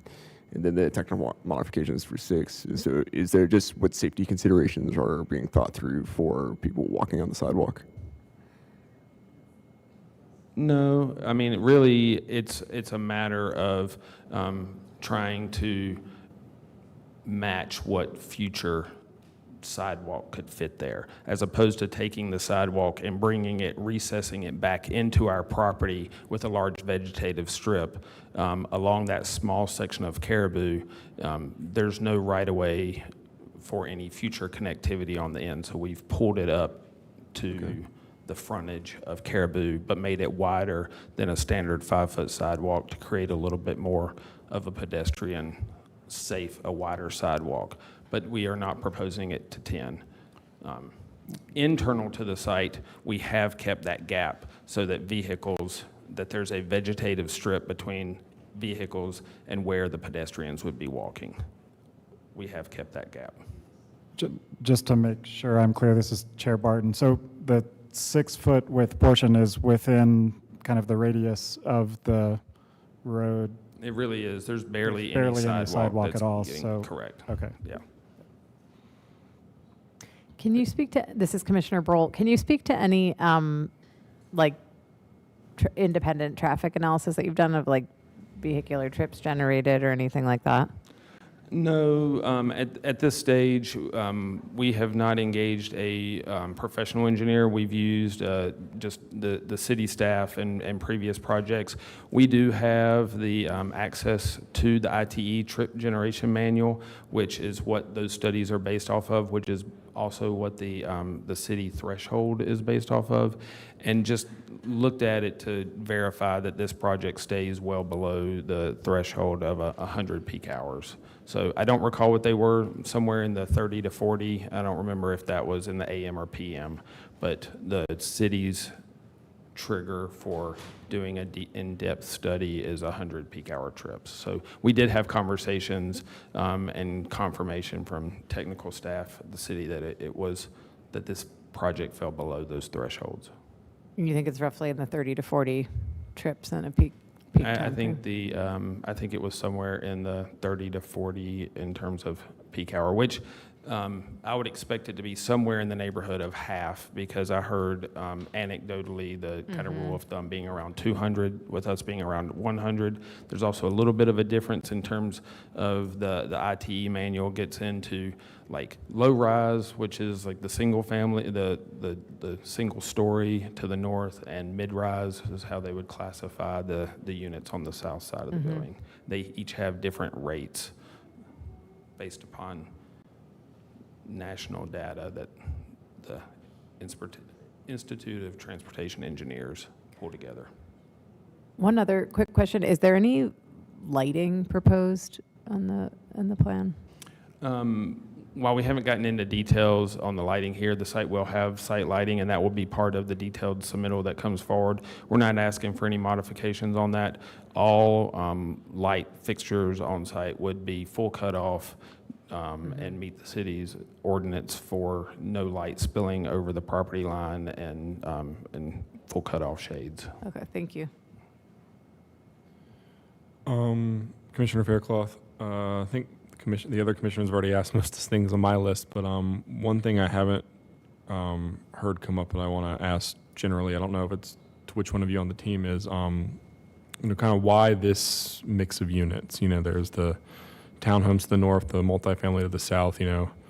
Why was that considered as the solution here? Is that a versus townhomes throughout or apartments throughout? Why this mix? Was that a mission-driven thing? Was that a economic-driven thing? A site-driven thing? I'm just curious what the... I'll say from a site perspective, it worked really well in terms of how it was laid out, and from my goals of laying out the site was to put the single-story residential scale units on the north side closer to the existing homes and pulled the multifamily down beside the adjacent multifamily to the south. In regards to overall programming, I'll let Will speak to that. Sure. Yeah. I think when we were looking at the site and kind of talking about it and kind of considering what the options may be, I think it seemed, appropriate and thoughtful for the way that it was laid out, from, the single family down to the multifamily, more traditional multifamily. And I think just from a density standpoint, it seemed appropriate, based off of the acreage that was there. And then, overall that's layered in with, considerations for, financing requests and, feasibility, and being able to, deliver the units and as well as operational efficiencies. So it seemed to kind of have the balance of both to be able to deliver on an appropriate unit count based off of the acreage. And then, also in trying to tie the two together, as far as the one that the proposed development on Sweeten Creek and density across two properties and not having too much on one versus the other, and appropriate density. So it was a combination of both. But at the end of the day, to be able to provide 100% affordable housing, you've got to be able to go out and get the funding sources, and it makes this unit mix is most appropriate at this point for that. Okay. Is there a threshold number of units that you need to make it, to be eligible for the credits? No, not specifically for bonds. I think there is a cap on bonds that if you pursue more than 200 units for a tax-exempt bond deal with 4% credits, you would have to get a pre-approved waiver from the agency. So anything less than that, you've got variability. It's a little more prescribed in the 9% funding round. But you go back to kind of just appropriate density. The more units you add, the more, from a cost perspective, and it's more efficient from that. But you don't want to, you don't want to go in and over-densify an area that is not appropriate for it. And one additional question related to that is there, are the two projects financially contingent upon each other? I wouldn't say not from a funding application perspective, like they're separate, but at this point we kind of view them through an efficiency standpoint and being able to approach it from a development perspective. So, but technically no. Thank you.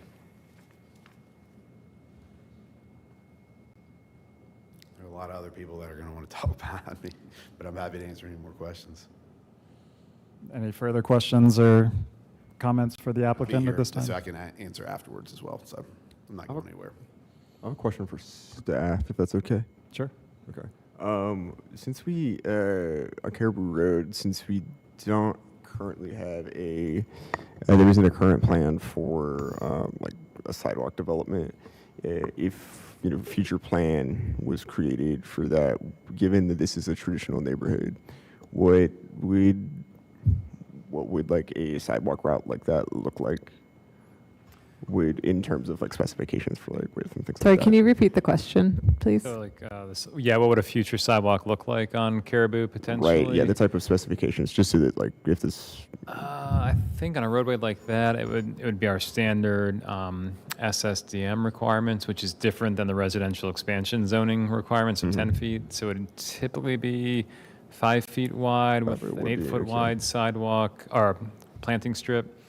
But it would come down to like the design of the project, and if the capital improvement department was designing it, there might be other considerations. But I think a 5 foot wide minimum within a planting strip of about maybe 8 feet. okay. Yep. I hate to speculate, and I wouldn't want you to speculate either. Sorry, this is Commissioner Cycle. Is it a possible reason why this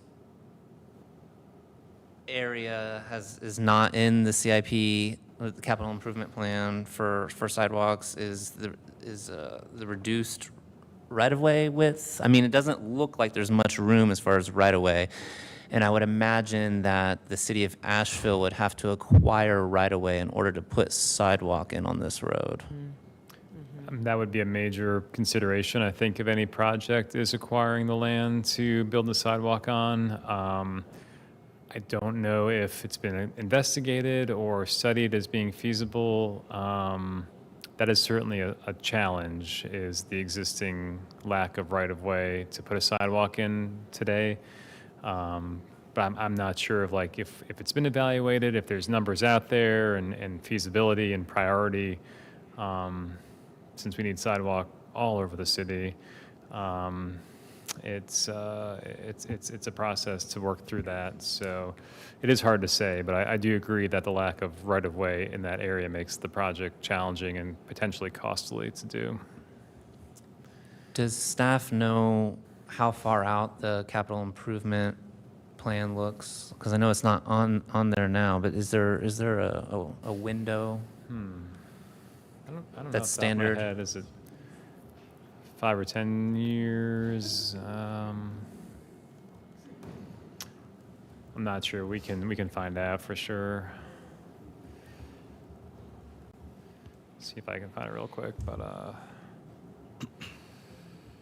And I'm just wondering if it would be safe to say that since it's not on there currently, that it would be at minimum that amount of time before sidewalks get put in here? most likely. And there's always, transportation bonds periodically can supplement the day-to-day capital improvement plan, but given the constraints that you've identified, I think the base assumption should be a sidewalk along Caribou Road is project never. I mean, there is not a feasible plan at this point to put in a sidewalk, even though it has been identified as a community need for many, many years. Yeah, what I would say is it's not on the current capital project plan, and we don't currently have access to know if there's any sort of queue or waiting list. So that's a safe assumption. It's not within the current plan window. And to that same end, with our current climate in terms of no Luigi program, no other local program that is going to support any kind of affordable housing projects, it seems like a really good use of our city funds and those kinds of grant funds in terms of affordable housing to support private developments coming in and trying to offer those types of projects. So I think that's what the narrative that I would like to see as we're looking into this and trying to get it onto some kind of future programming. And I was going to also say, I had some other things to bring up in our outline, but I think we've blown through most of those with your affirmative questions, and I'll save any other further comments from the project side for rebuttal and let these folks get their comments in just in the for expediency. Thank you. Thank you, Mr. Allen. Shall we open for public comment? So to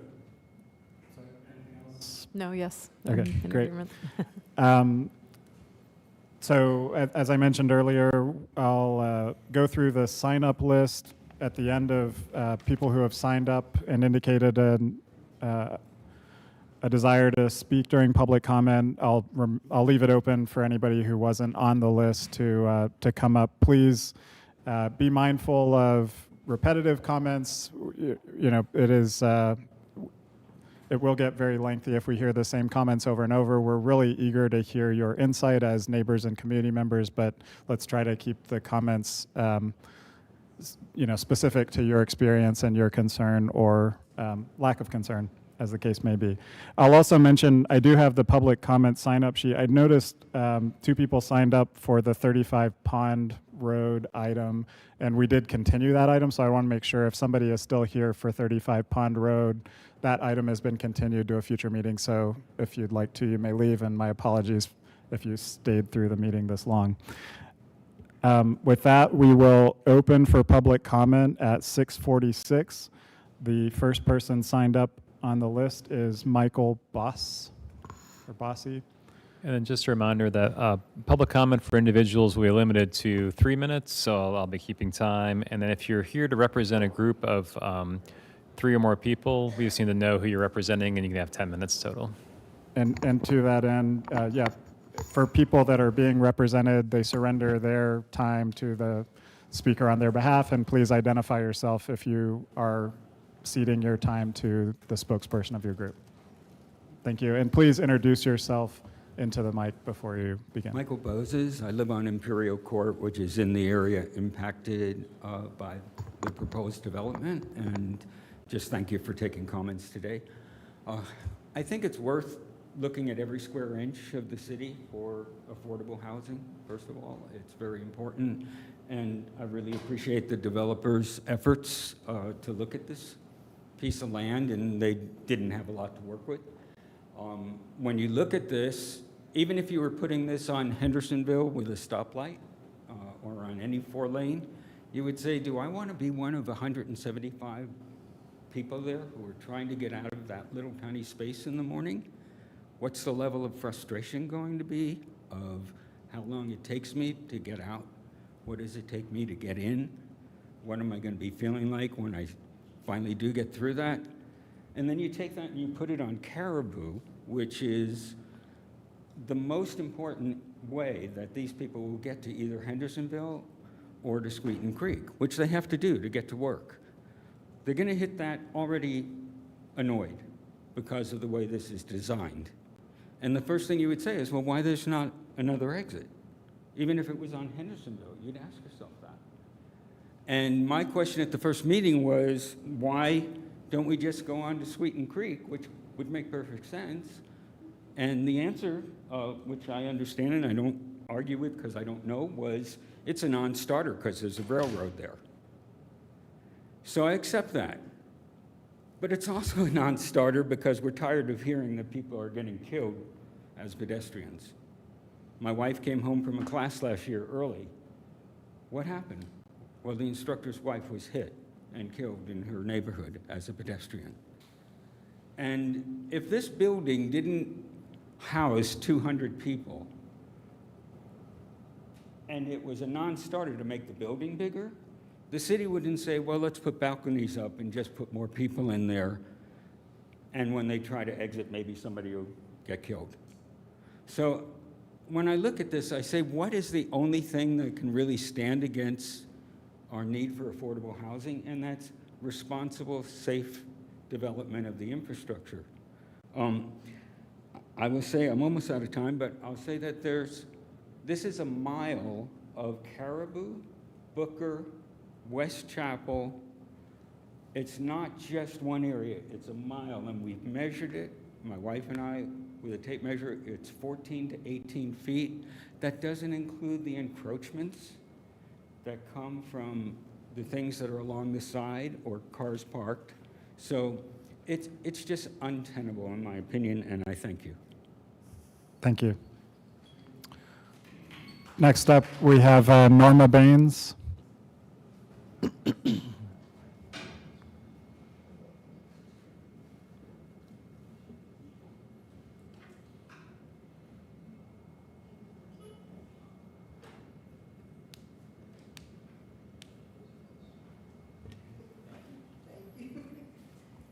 sorry it took me so long. Good evening. My name is Norma Baines, and I'm the liaison for the Shiloh Community Association. As I sit here and saw everything that was represented about the property, we are a neighborhood that welcome developers to come to us first. And we will let you know what we would like to see in our neighborhoods. We have a 2025 plan that was passed by the city in 2010. We hope you read that plan and you know what's in that plan. And one of the things, as I sit there and listen, you know, to everything, about the sidewalks, you know, if there are regulations for sidewalks, that's what the regulations should be, right? I mean, when you start making compensations for different things, make the project that you want in the neighborhood to be in compliance. And when we start if it's not in compliance, we have a problem with that. Caribou is a very busy street. I live on Caribou, I know. I was raised right by the property that he wants to put the development in that yellow house right there. I was raised there. I played at that stream back there, so I know about that too, also. So I know about the train track and all that that's back there. But we spent 9 years doing a plan for Shiloh. We presented it to the city and they adopted it in 2010. So that's what we want to see happen in our neighborhood. Single-family homes. That's what we want to see. And we can do that affordable. We can do that if you work with us. But if you don't, and then we come up with this big, gigantic project that you want to do that really encroaches on all the residents of Shiloh, it's not safe. It's not safe. Darnwood is on one side with 51 units. We are building another 54 units right next door. Across the street is another development that's, I think it's about 30 or 38. That's all on Caribou Road. Then you're gonna come right down the street, and you're gonna put 100 right there? That is not safe for any of us. And we don't know the outcome of that 54 that's being built. You don't know what the traffic is gonna be like. I'm sure it's gonna increase, I would think. But we have to live with all those things that are happening in our neighborhood. And and the retaining walls that I understand that's going to be needed for this development, we don't want to think that we're in a prison somewhere. How many is it? I don't remember. But it's more than 5. It's more than 5 retaining walls. So we don't want to feel like we're in a prison in our own neighborhood. Thank you. Thank you. Thank you. Next up we have Sharon Summerall. Hi, everybody. Sharon Summerall, Coalition Asheville Neighborhoods CAN, and I've been working with the Shiloh community on trying to explain conditional zoning. So Norma said a lot of what I was going to say, and thank you for the questions. I had a lot. I'm going to make this short. The sidewalks really concern me inside the buffer area. I mean, that's really unusual for this area, and if you've all been in this area, you see how narrow the roads are, and to cram these buffers, these sidewalks in between the buffer areas with the driveway, it just was untenable for me. And if you're going to do a development, they should have worked with the neighborhood of Shiloh, asked them what they wanted, what their 2025 plan looked like, and they need to rework this development to make it fit into this area. And then I'm concerned, I worked on the open space reduction through stormwater with affordable housing when that went through, and I'm agreeable with that. But what's going on is that, what if they don't get the funding? Now, I know they have great ideas, and the company that they are does a lot of funding, but what if they don't get it? We know how funding is going with low-cost housing. Sometimes you get it, sometimes you don't. Are they going to pull up and discontinue this? Are they going to make some of it affordable, some of it not affordable? And then that will affect the stormwater. And then that may make that whole development become untenable to build due to the cost. And then I want to say there's 5 retaining walls. They're about 536 linear feet, average 14 feet high, which is 20% of 9.5 acres. And it is going to look like a prison. That's 20% of retaining walls in 9.5 acres. So this is not the right fit for this community, and thank you. Thank you. Next up, we have Shaniqua Samuel, who has signed up to represent a group. So if you could identify yourselves. I'm just representing myself. Okay, thank you. I'm representing the community, but not in this comment. Gotcha. Good evening, Chair and Commissioners. My name is Shaniqua Samuel, and I'm speaking tonight as Neighborhood Navigator of the historic Shiloh community. Shiloh is not just another piece of land on a map. Shiloh is a historic community built by generations of families who have worked hard to preserve its identity, its relationship, and its sense of home. For many years, our neighborhood has worked side by side with the City of Asheville to plan for our future. As mentioned, we have the Shiloh Community Association 2025 plan, and it was not created to stop growth, but to make sure growth happens in a way that is thoughtful, balanced, and respectful of the people who already live there. Our adopted plan calls for harmonious growth, quality housing, and preservation of the original character and integrity of the community. This is why so many residents are concerned about the proposed 100-unit development. The Caribou Commons project feels out of scale with the single-family neighborhood that Shiloh has been for generations. It raises serious concerns, as already mentioned, about traffic, infrastructure, open space, tree loss, and affordability. Even the city's own technical review committee has said the developer still has major revisions to make before the full impact of the project, and they have highlighted those today as well. So tonight, our concern is simple. How can this commission determine that the project fits Shiloh when so many important questions are still unanswered? We're asking that our neighborhood plan be given real weight, as our liaison just mentioned.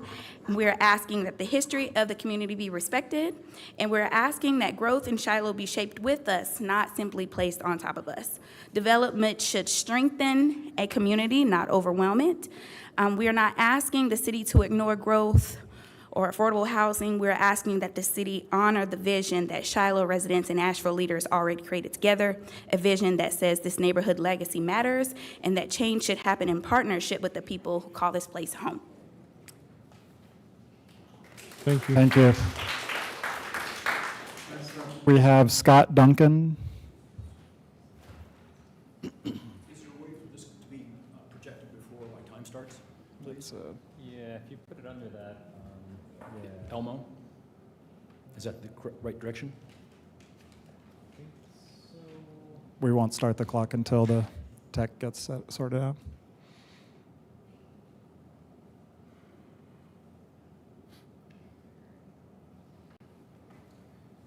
It looks like it might be off, Will. There's a red. Press the red light.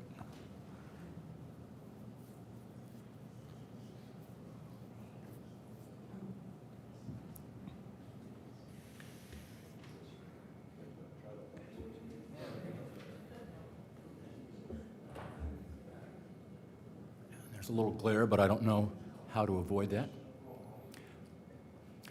My name is Scott Duncan. I've lived on Forest Street for 24 years. I'm not a public speaker.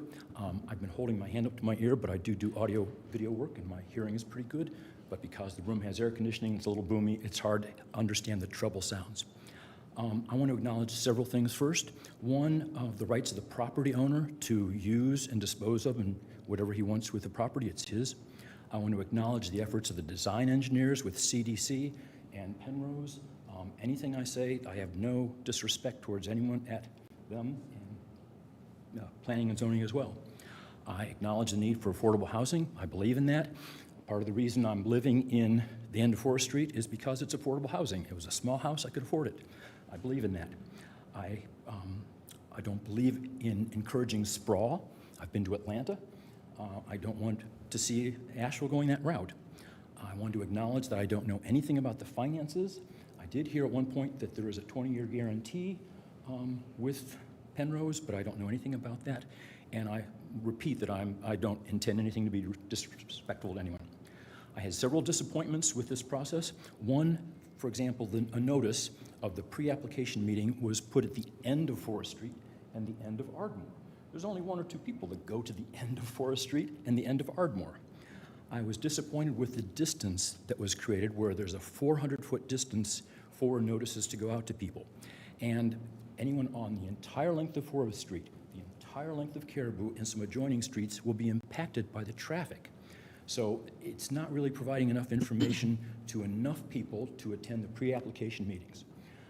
Additionally, there are a lot of people that are elderly in the neighborhood and might not be able to adjust to a computer or a Zoom meeting. I talked to Ms. Burleson with the clerk's office, and she said that there was a 2-week public notice. When I called her, she said, well, there's going to be 2 weeks between the Planning and Zoning Committee meeting and the City Council vote, but it's only going to be 6 days. And also, the TRC meeting that was on Zoom was entirely without information about the Metropolitan Sisters sewage information and water info. I consider most things to be a pie, with slices of the pie and complexities to that. One is the UDO, the Unified Development Ordinance, and there were a couple sections of that. One was section 7-5-9, which said development should benefit the neighborhood. Another was that there was a 7-8-42, and that says when a proposed project is located adjacent to residentially zoned areas, and our neighborhood is RS4, almost predominantly, it should be compatible with the immediate neighborhood context in the following ways. Building scale, setback, and the relative height of structures should transition to existing neighborhood fabric. As someone described, it's transitioning from 4-story down to 1-story within the project, but that's not the existing neighborhood. That's within the project itself. Mr. Duncan, sorry, your 3 minutes are up. Are you speaking on behalf of the group? I apologize. I'm here on behalf of Mr. Retired firefighter Charlie Biddix, also Mr. King, Kevin King and his wife on Forest Street, and Sarah Cook, who are my adjacent neighbors. Thank you. Please proceed. I started with that. 7 more minutes. You'll have 7 more minutes. Thank you. And could you make sure just to speak into the microphone? Thank you. I'm not doing what I had in my head. So portions of the UDO are not being followed. I'm not sure it's a violation, and I'm just encouraging not to bend the rules in many respects. The traffic's been spoken about, so I'm not going to go into that. The sidewalks have been spoken about. I did have a concern about shortcuts because the center of the project goes right up to Forest Street. So I can't imagine people not wanting to take a shortcut. There was one point about equity that one person made at the pre-application meeting, and that is the people will be paying rent, and that's it. There's not going to be any home ownership, there's not going to be any equity, there's not going to be any legacy to leave property to their family or kids. It will not be building wealth that way for individuals. Money will go to Penrose. And I know they're a large, successful corporation, and they've got accomplishments. There is tremendous neighborhood opposition. In a short period of time, I was able to walk down Forest Street and get 20 signatures and opposing this in a very short period of time, and the same with Caribou. People in the neighborhood are opposed to this development. This image, Mr. Day said, well, there's a 16-foot wall. And I counted 36 courses of retaining blocks within this picture itself. 36 courses, it's a high rise. The other thing is, they said there was a difference of 30 feet elevation in one of the speakers, but it's a 4-story building, and to describe it as being lower than the adjacent hill with only a 30-foot, I find some incongruity there. And the elevated railroad berm is about 30 feet high. It's always been a wetlands. The neighbors have lived there for a long time, have described it as wetlands. It's a shame to, if you've seen the email that I sent to you, I pointed out that there are 2 large tracts of primarily woodland. This 9.5 acres, and there's another 4 or 5 acre approximate section. And that's what remains of unbroken woods within the Shiloh community. It's it's the owner's property, and I understand if that gets changed, but I think a proposition that has smaller homes, as someone else pointed out in their email to the Planning and Zoning Committee, there are potentials for having a longer-term net benefit to the city in the financial side of it that I wouldn't just be able to describe accurately, but there are alternatives. The bowl and the topography are challenging, to say the least. It hasn't been developed for a long time. The wildlife there is a contribution to our neighborhood quality. We chose this, I personally chose to be there because it's the end of a dead-end street. It's quiet, it's safe, it's secure. I also heard from someone saying that in a talk before the Shiloh community, a police officer was there talking about how there'd be cameras. So we're going to change the entire quality and nature of the neighborhood, putting in large retaining walls. This looks like a fortress or a citadel, or people have used the word prison. This doesn't fit our neighborhood. It's really a shocking development to be looking at this. I don't like the idea of cameras. I don't like the idea of the bowl amplifying the sound. There's many slices to the pie. I do believe there are solutions. I know the city has just passed an abandoned building ordinance, and that city has a right to secure, repair, or demolish buildings. I think there are instances that, as we're just on the cusp of getting going with this abandoned building ordinance, there could be exploration of other options.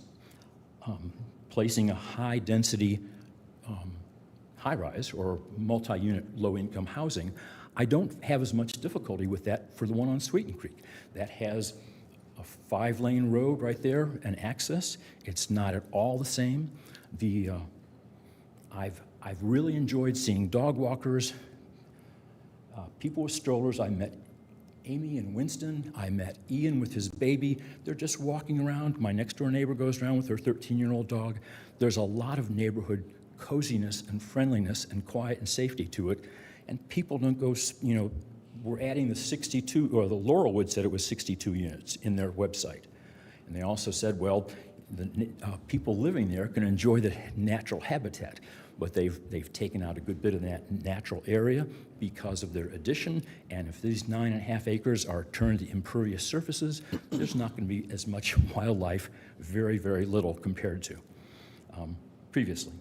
So I'm encouraging the Planning and Zoning Committee not to bend the rules for any of the aspects. For the buffer zones, the sidewalks, don't cut that in half. I know there has to be some bending of rules, and I know compromise is part of government, so I understand that, but representing the people that I'm speaking for and the people I've walked up and down the street asking about it, it's really going to be difficult for us to have 160 new cars in morning and evening and 662 units. We don't know exactly how much traffic there will be, but it'll be significantly greater, and I'm sure I have more to say, but I can't think of it, so thank you kindly. Thank you. Next up, we have Babette Mays. My 3 minutes. My name is Babette Mays. I'm different. Please speak into the mic. I'm different from the others. I live on Rock Hill Road that goes through Oakley and to the other side of Sunset Cemetery and where the development is going to come onto Sweeten Creek Road. Now, my problem is a little different. When we had a Zoom meeting with them at first, the first thing we did, they were very disrespectful to us, as if we did not know any of the things that they were trying to do. And they were trying to railroad us and tell us they were going to do all of this, and we said we didn't like it. So they scratched it.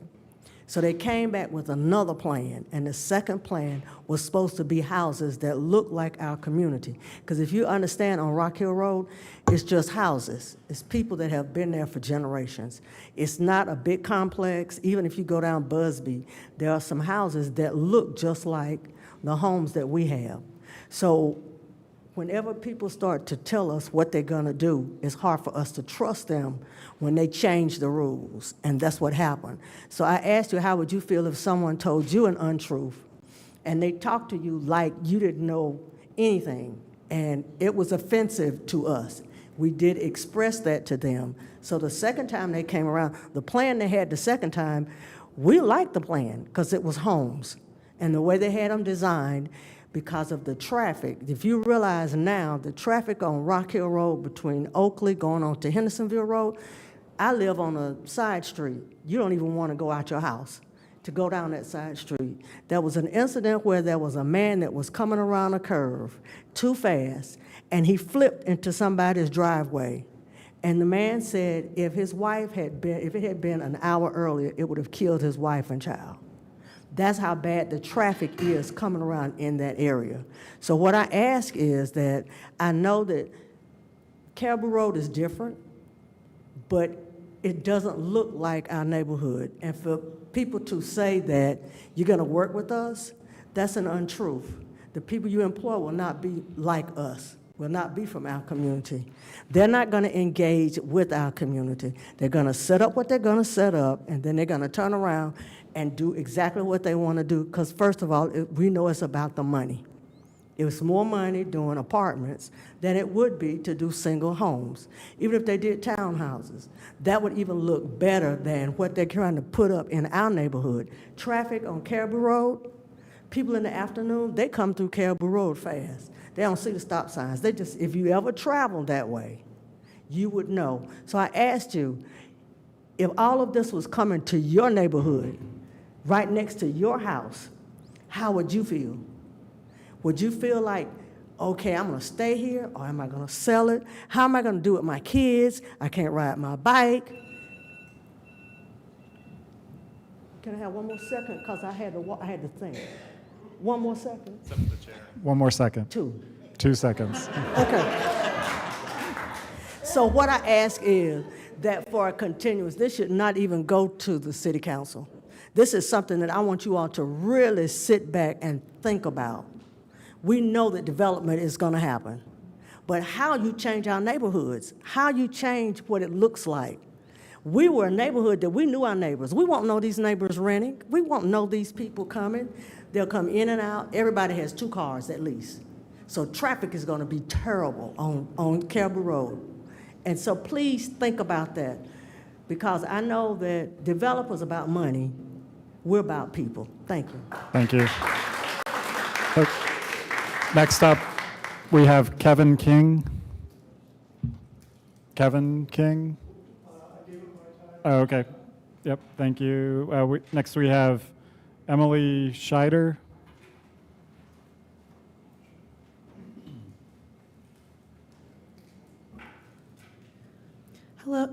Hello, commissioners and community. My name is Emily Scheider. I have lived with my family on Forest Street for almost 12 years.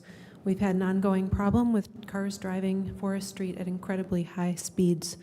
Forest Street is a narrow street with steep slopes and ditches. The Google Maps directions from the proposed development area would route most of the traffic through Forest Street. I'm terrified of adding cars from 100 more units. I love that we're talking about Caribou. I walk it also. It's very important. There's no place out that's really safe. In addition, in the summertime, we experience frequent and unpredictable water outages due to leaks in the clay pipes. I am concerned about the effect the added water use from such a huge development would have, given the existing weaknesses. I am also disturbed by the lack of notice to residents. I walk through the intersection of Forest and Caribou several days a week, and I only recently found out about this, so I wonder how many people still don't know, and that disturbs me about the accelerated timeline. Thank you very much for your time. Thank you. Next up, we have Bob Gale.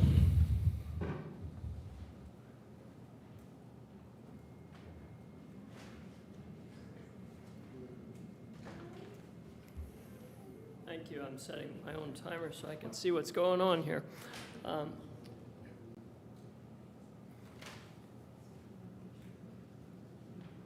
it started. Sorry. I want to not repeat a lot of the things that other people have said. The wonderful ladies from the Shiloh Neighborhood Association have said the things that I was going to say, and I can't. I won't take up more time on them. But I do, there's two things I want to do. First is introduce myself. Bob Gale. I was in landscaping for 15 years. I was a wetland scientist for a number of years, and I've been a forest ecologist in the mountains for 25 years before retiring. And I served for 9 years on the Asheville Tree Commission and also as its chair. So I totally understand the procedural methodology and that you all have to deal with in trying to approve and rule on different projects. I do want to say that I hope that you will deny this zoning. This part I will repeat.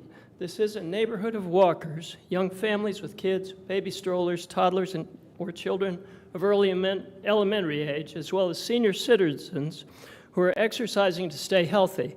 I just turned 75, and I walk the entire length from the beginning of Caribou all the way down to West Chapel behind the church and around back up Caribou as a regular thing. It's 2.5 miles, and it's helping to keep me healthy. But I have seen near misses of situations. The local people, most of the traffic here is local, and as drivers follow the speed limits. They also know how to look out for young children, pets, and elderly or disabled pedestrians. There is some outside traffic, though, that uses Caribou Road to connect from Sweeten Creek to Hendersonville Road, which has created some safety concerns since a number of these vehicle drivers, there's always some, speed through, ignoring the speed bumps, and driving through the stop signs, as you've apparently been told, at Forestdale, Deanwood, and Imperial Roads, and at the Rock Hill Baptist Church at Booker Street.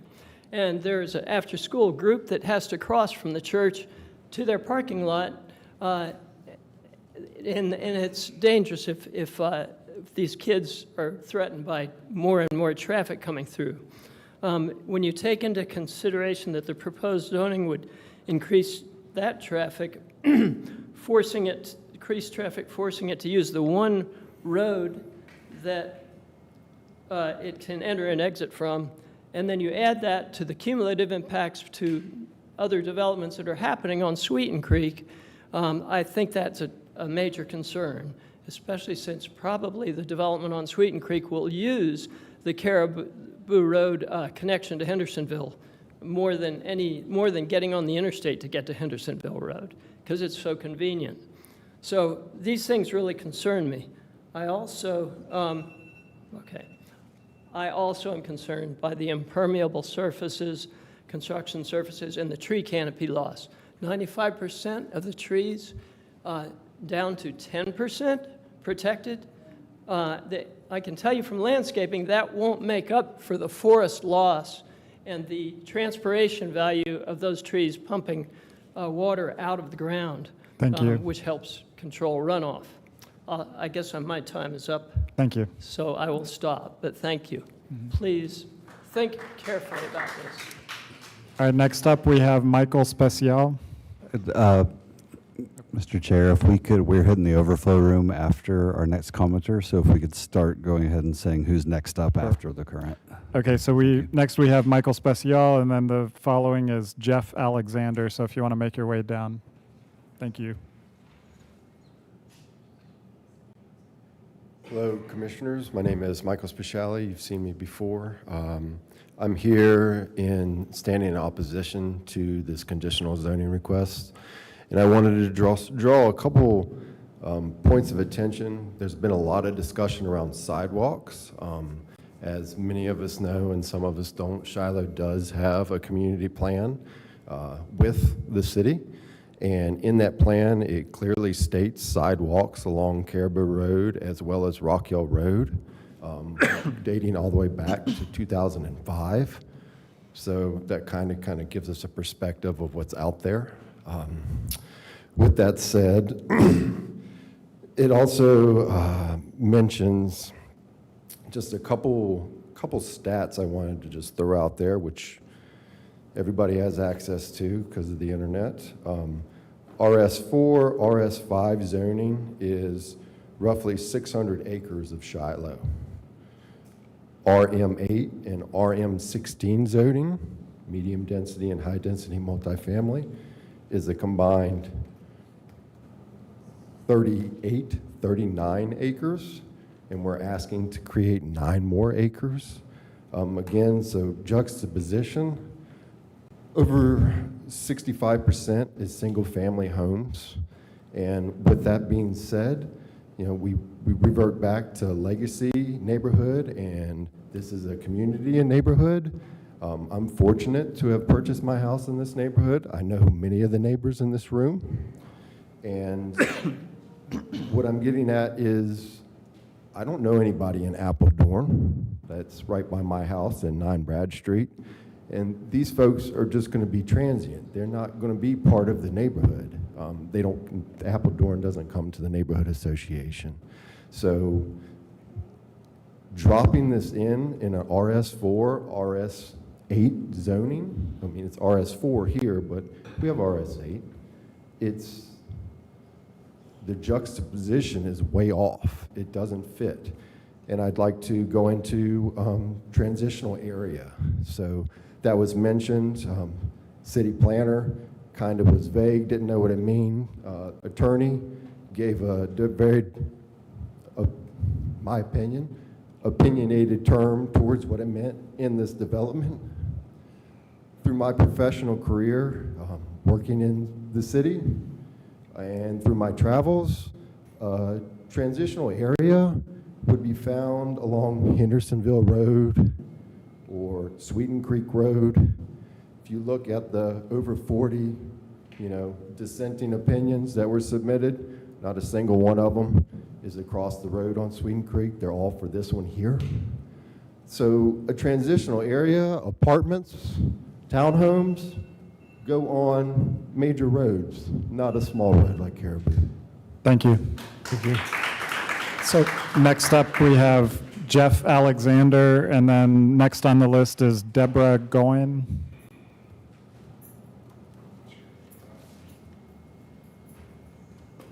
My name is Jeff Alexander. I am a resident of the Buena Vista community. That's the community that's just north of Shiloh. It's been there for 70 years. Shiloh's been there for 150. I have a disabled teenager and 2 children under the age of 12. I just want to mention a situation that occurred in February of 2025. I'd left my house and had stopped at the stoplight down the road on Imperial Court.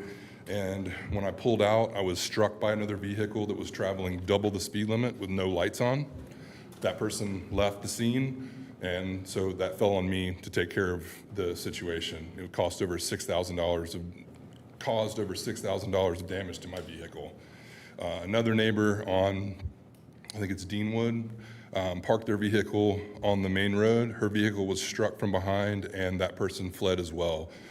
So those are 2 situations that have occurred within a year of each other. I walk the neighborhood all the time.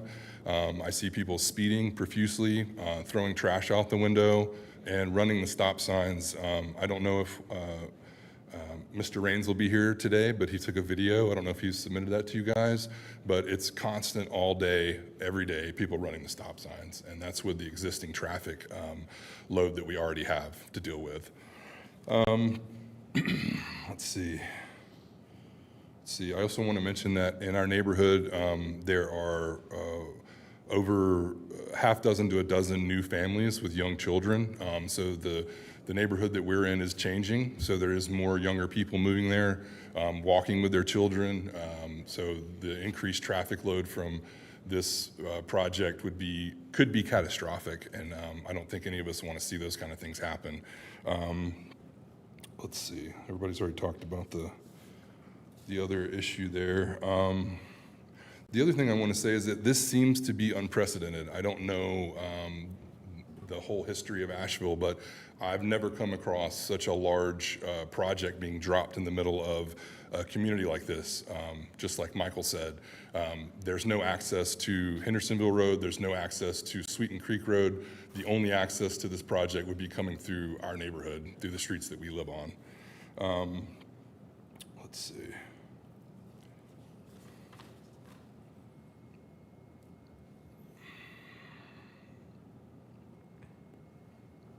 The other thing I want to mention is that the gentleman behind me, I appreciate their insight and everything, but they've done nothing to address our concerns in their comments. It's all about, you know, the project itself, the visual aspects of the projects, but they're not really doing anything or mentioning anything to address our concerns, which I think traffic is one of the bigger concerns for a lot of us. That's it. Thank you. Thank you. Thank you. So next we have Deborah Gorin, and then after Deborah is Allison Phillips. Hi, I live on Caribou Road. I'm going to be really brief. I second all of the concerns that have been raised. I just want to give you a concrete example of just navigating Caribou Road. When the city bus is coming down the road in certain areas of Caribou Road, I have to stop my car and kind of pull to the side. Otherwise, I might hit the bus or they hit me. So I just want to illustrate how narrow the road is and how dangerous the situation could be by adding all these cars. So thank you. Thank you. Next we have Allison Phillips, and then following is Eric Scheidier. Thank you guys for taking the time to host the community here today as well. My name is Allison Phillips, and I'm a resident of Deanwood Circle. I've been there since 2015, and I am raising my 9-year-old and my 7-year-old there, and we love our community in what we call Buena Vista, kind of that southern portion of Shiloh. I practice dermatology, I'm a Girl Scout troop leader, I am a taxpayer, and I'm a member of the city of Asheville. And so I'm here to explain and just kind of express my concern about what this might take away from our community, very much like everyone's been sharing with you guys tonight. So I'm also a runner. I may not look like the fastest one, but I'm out there, and I was run off the road by a car at the intersection of Imperial and Caribou on Friday, May 1st. And if I don't get run over, I'm going to get shot because I yelled at him until I got him to stop, and I got him run down right there in my neighborhood.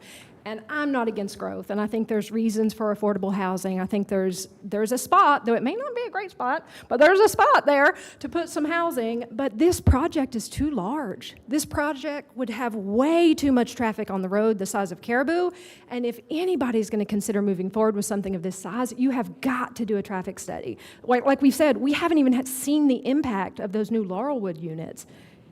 It's already kind of a mess in that I almost got killed by vehicular manslaughter on Friday morning, and I really don't want that to happen. So thank you so much for y'all's time, and I really appreciate that, and I think that's it. Oh, I have one question. For what school district would this be zoned? So we don't answer questions now, but later Hypothetically, staff or developer. Hypothetically, if this were to be zoned for Robertson, the community behind me may be aware that Estes Elementary is already dozens of students over capacity from our numbers from 24-25. They increased their students in 25-26. So I know that out of 100 units, not everyone's going to have a child, but at the same time, we're already at max capacity down there in South Asheville, so that might be something to consider. Thank you for your time. Thank you. So next we have Eric Scheidier, and then the last person signed up to speak on this is Sophie Dixon, although I'll open it past that. Sure.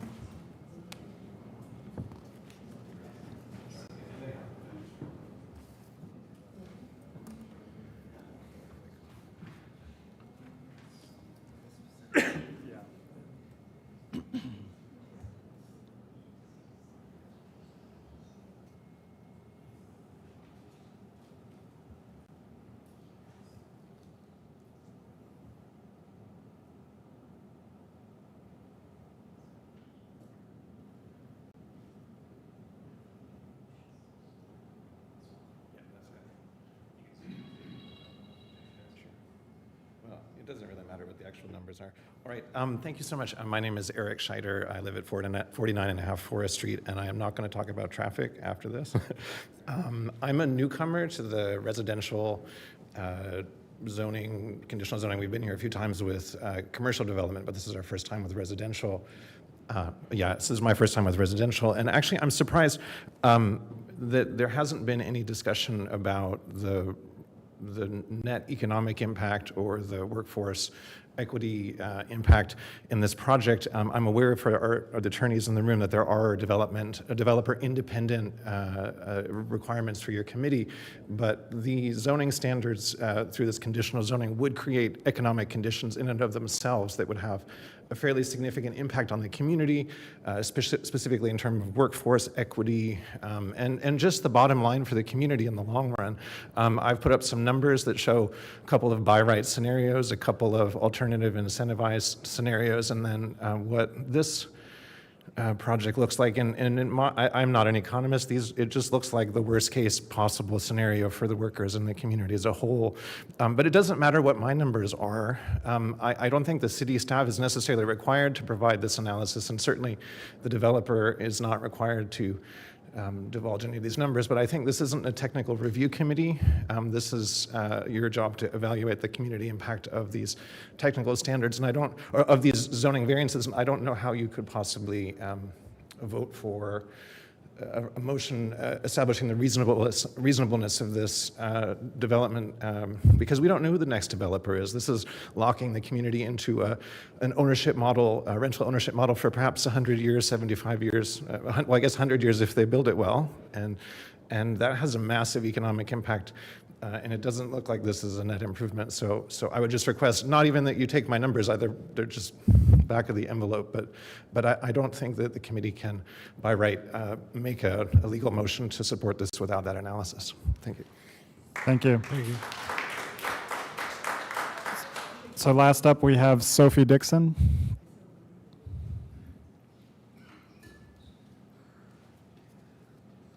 Short here. Good afternoon. Yes, my name is Sophie Dixon. I'm president of the Shiloh Community Association. And I don't know where to start with this, because one thing I can tell you off the bat, because I want it for the record, that whatever happened over at Laurelwood, we had no idea until we saw this huge wall and this whole building go up. And there's a group of seniors who live on that property. It was put there to give the seniors some kind of security, and they are devastated. So, and now this. So I'm just putting that out there just for information. You don't have to take it. But the other thing I want to say, though, we are talking about people, and I'm glad to see we're starting to look at that piece. Not just how many houses and how much money somebody's going to make, but people. One of the things I've noticed in one of the reports is that you're going to have to put sprinklers in the apartments because fire trucks can't get in there. What's supposed to happen? And we're talking people. So if fire truck can't get in there to take care of somebody who's has a fire, if the sprinkler goes off, the folks just die? I mean, something is wrong with Asheville. I've lived here all my life, and I came to Shiloh from housing development. I lived at Hillcrest. Most people have no idea. You've never lived in a housing development. I know these people haven't. And so I moved to Shiloh, bought a piece of property, and built a house, and I've been there for almost 60 years. I raised my children there and lived in Shiloh. That's why I know Shiloh. And we want everybody to know Shiloh. But it's not just Shiloh. Other people you're going to put in there, some of them are going to be in danger. Because if a fire breaks out and you can't get there to take care of what happens. I'm just saying what I'm saying. Have a good evening. Thank you. Thank you. So that's the end of our sign-up list. Is there anyone else who wishes to speak about this project? Please approach the mic and state your name. My name is Benny McIntosh. I'm on the association committee, and I concur with everyone that have spoken from Shiloh. And I have some questions, and I'm going to answer my own question. First of all, I lived on the south side, and my property was taken from my parents at an early age when I was 13. We were promised that they would do this and do that to put us in a better location, which they did not. Now we're having a problem with Shiloh. First, my question is, where are these people coming from that go move in all these projects? The second thing is, we had the hurricane in Shiloh, And we've now found out Shiloh is a flood zone. And I thought about it. I said, well, the people probably gonna come from Hillcrest, because Hillcrest is now valuable property. They're gonna come from Lee Walker Heights. That property is now valuable property. Lee Walker Heights is right across the street from Asheville Tourist. So that property is very valuable. We have a lot of tourists in our area. So if you get rid of Shiloh, if you get rid of Lee Walker Heights, you get rid of Hillcrest, water don't run up the hill, it runs down the hill. Hillcrest didn't have any problem with the hurricane at all. That made that property valuable. You can put hotels there, McDonald's there. In Shiloh, all our McDonald's, everything got destroyed. So why won't you take all the good properties and move the people out of good properties and bring them to Shiloh? That's what it sounds like to me. Thank you. Do we have anybody else who wishes to speak, please? Good evening. My name is Darrell Johnson. I have been a longtime resident of Shiloh. I grew up in the community from the time I was 1 year old till now I'm 62. My problem is with this project. Has anybody thought about the crime? We have a lot of senior citizens in our area. Whenever you bring these projects into a neighborhood, what are the people that's going to be coming in? They're going to be coming in and out. They're not going to stay there that long. 1 year, 2 year leases, it's always going to be new people. And with being new people, there's going to be new crime. Shiloh already has a crime. It's going down.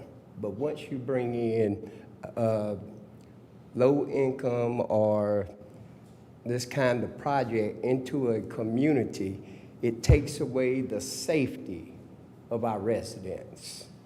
Our residents have to lock their doors because they don't know what's coming into our neighborhoods.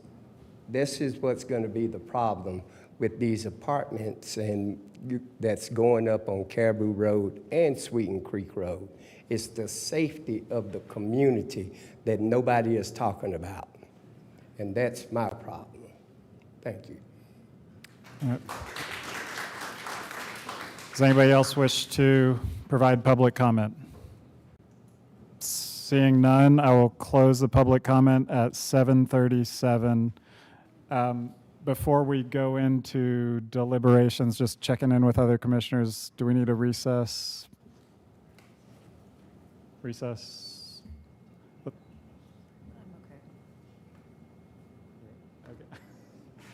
All right. So would the applicant like to address anything that you've heard this evening? You don't have to, but if you would like to. Just a couple things that popped up. I'll try to be brief because I'm betting that we'll handle them in some questions. One was a suggestion about looking at the Shiloh 2025 plan, and yes, we did look at that along with the Living Asheville comp plan and tried to apply those principles as we were going through this. Page 32 from the Shiloh plan, land use goal number 2. Provide assistance for affordable housing and home improvement. Subpart of that land use goal number 2 is strategy number 2. Explore community opportunities for construction of affordable housing in the Shiloh community.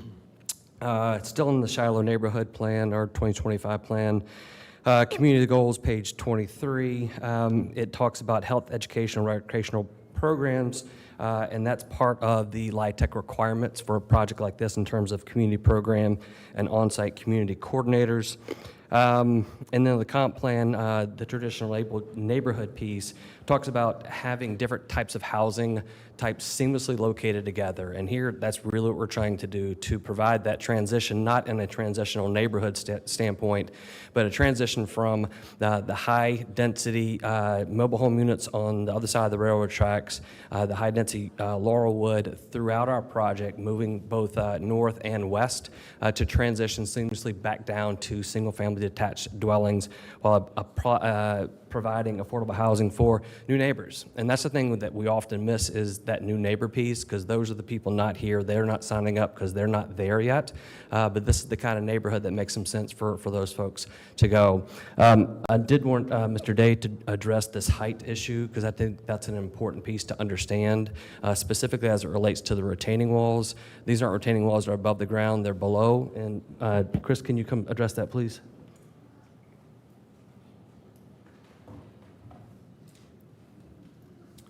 So yes, the picture that was shown up here of the fortress wall, completely understand how scary that looks. For reference, that wall lives it's just off the screen down here. We're not working on that project, but I did pull it off the city's website, look at it, and kind of verified some elevations. While this house at the end of Ardmore is at an elevation of about 2,000, that building is sitting at 2041. So the bottom floor, the ground floor of the new building that you saw under construction. So there is a large wall there. We do have a number of walls on our site, but by and large, they are all what would be called a cut wall. So if I start at the top of the site here, the property, off-site property to the north, our site is 10 feet. This is a 10-foot wall, but it's 10 feet below. So if you're at our house, you see the 10-foot wall. But if you are off property, you look over the wall and don't see the wall here. Similarly, we have a wall along the south end of the property, and all of the Laurel Woods property to the south is higher in elevation. So that wall that we have listed out and shown on the plans, it drops down. So we see the wall from our parking area, but if you're off-site looking into the property, it's below with the topography. We do have a couple of walls that would be visible. Where we're working with the topography, these single-story homes here have a foundation wall on the downhill side. So if you were on the railroad tracks looking back, you would see a foundation wall holding up this unit as well as this unit. And that's really indicative of the topography that lives out here and the lower point of the creek. So while recognize that the photo that was shown is scary, from this project, it's kind of the inverse of that. So we don't anticipate that being seen. That would not be the case for this project. Thank you. Anybody want to kick off deliberations on this?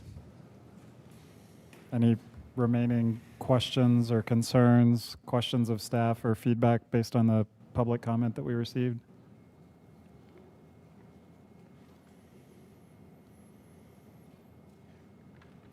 I guess I'll jump in. Yeah, this is a tough one. I mean, it's no secret that this is a lot of units for a site that's hemmed in by railroad tracks with a narrow access from an undersized street that has a lot of demand for both pedestrian and vehicular traffic. I think that's undeniable, that this is a challenging place. And I think where I'm wrestling with this is the balancing the community's need for affordable housing. I understand that all of the comments that we received seemed very reasonable and from a place of concern for the community and the impact to the adjacent neighbors. And this is a tough one for me. It's really hard to figure out what the point is to justify our community's overwhelming need for affordable housing, the overwhelming positive benefit that affordable housing provides for our broader community, against some of these legitimate concerns about the impact to undersized roadways and things that are beyond this developer's control, but existing conditions nonetheless. So would love to hear some other feedback or thoughts from my fellow commissioners, but this is a tough one for me.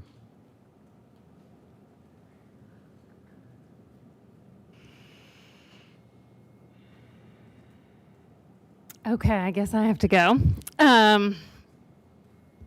As someone who also works in the affordable housing field, I appreciate those comments, and I appreciate the focus on affordability. I appreciate staff's review and the developer's review of the Shiloh plan and the comments around that. I think oftentimes we look at solutions as black or white, and I think this is a fantastic opportunity to really focus on working with the community and implementing the Shiloh plan. And there's so much in the comprehensive plan, there's so much in the Shiloh plan, but one of the things that stuck out to me is the mention of cottage developments in the Shiloh plan. This to me looks like a site that would be great for a cottage development as one potential solution. So I struggle with this as far as the number of units and the density here. And I struggle with us looking at portions of the plan and not portions of the plan that are consistent with this development, and not looking at other portions of the plan that are not consistent with this development. So I just want to really ground our conversation in that.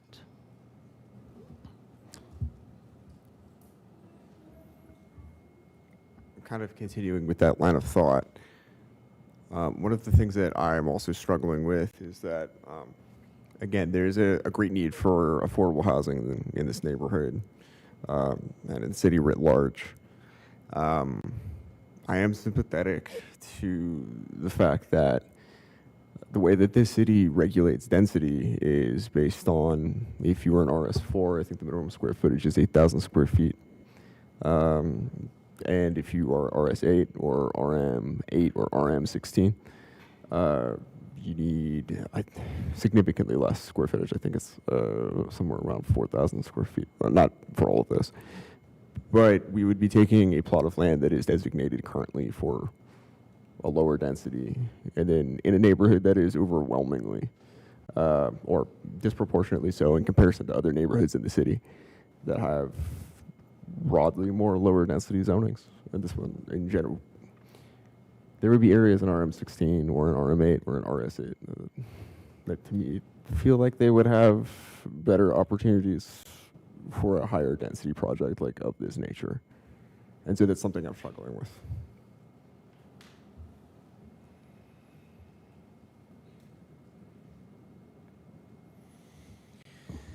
So the Shiloh Community Plan 2025 specifically calls out this parcel.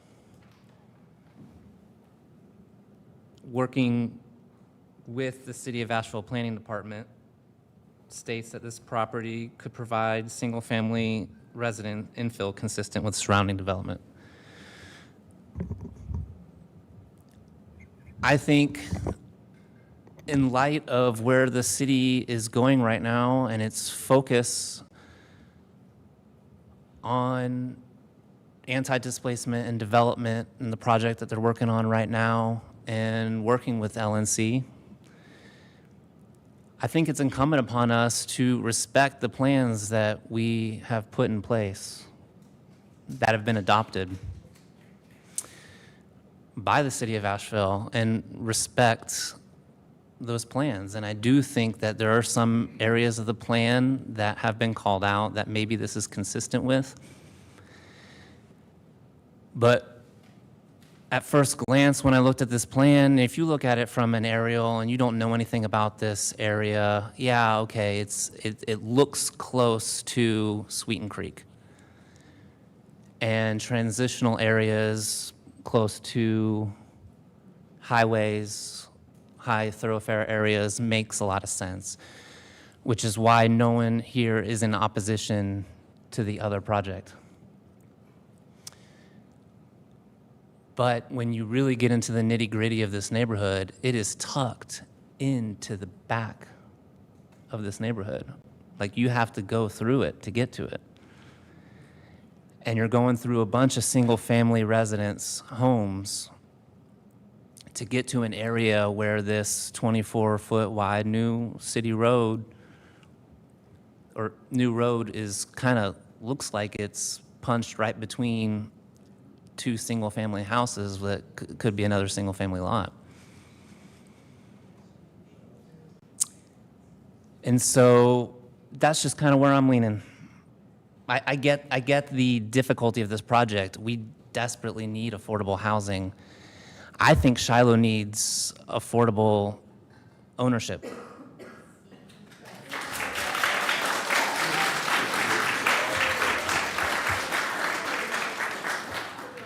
Well, I appreciate that, and I'll ask the public here to please refrain from major applause. We're trying to deliberate here. I understand that you're actively engaged in the process and wanting to show your support for comments, or but maybe let's see some jazz hands like City Council does. All right. So specifically to that, and this might be a question for city staff.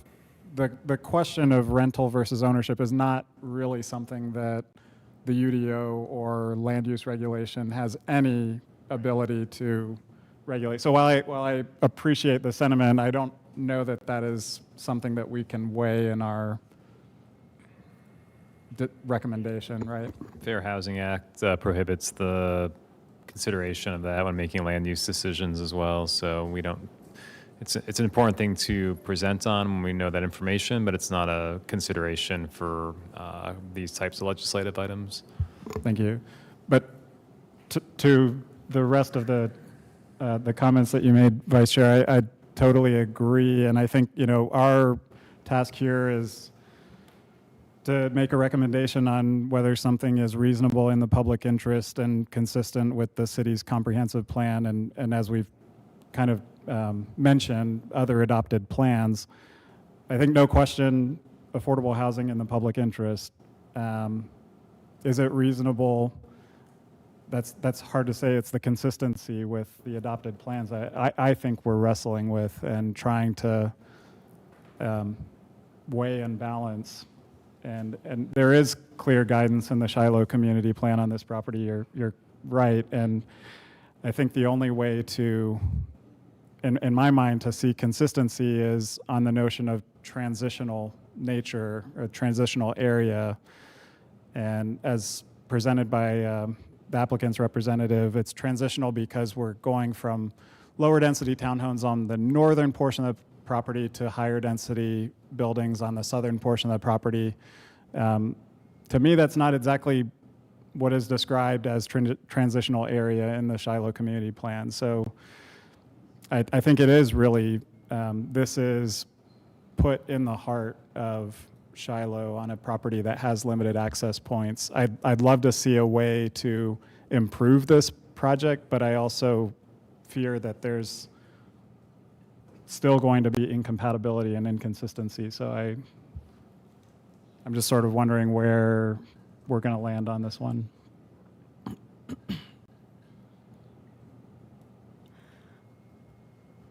I think I echo a lot of the sentiments that have already been expressed. This is Commissioner Brold, by the way. I think one of the things I really wrestle with is that,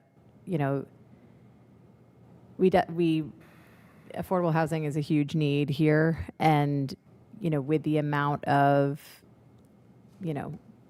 vacant lots that are available in the city, those that are particularly accessible by transit, there aren't a lot of places to increase density significantly in a relatively core part of the city. I think that I think there's just a certain amount of available properties that are available to consider for that.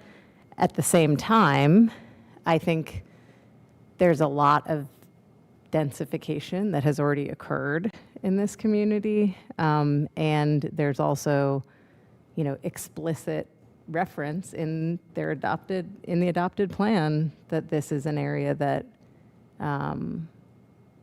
would be appropriate for increased density at a significantly, less intense level than this project. So, and I really, I think a lot of the comments around pedestrian safety really resonate with me. I mean, I think,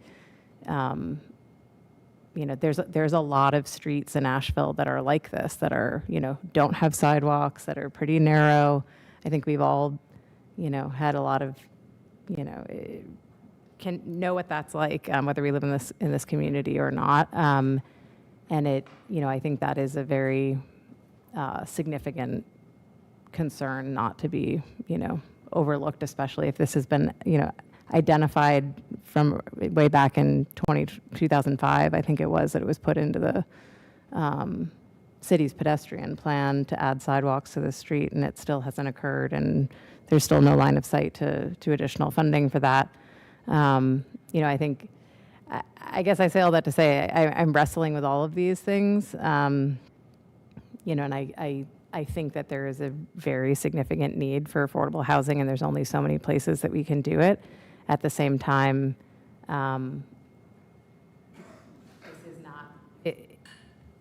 it's just not a great site on a variety of levels. I think specifically the challenges with the, existing plan that's been adopted, I really struggle with, the amount of impervious surface added, in an area that could definitely flood with significant topography challenges, the transportation infrastructure, and the, significant increase in density relative to the neighboring sites is really challenging.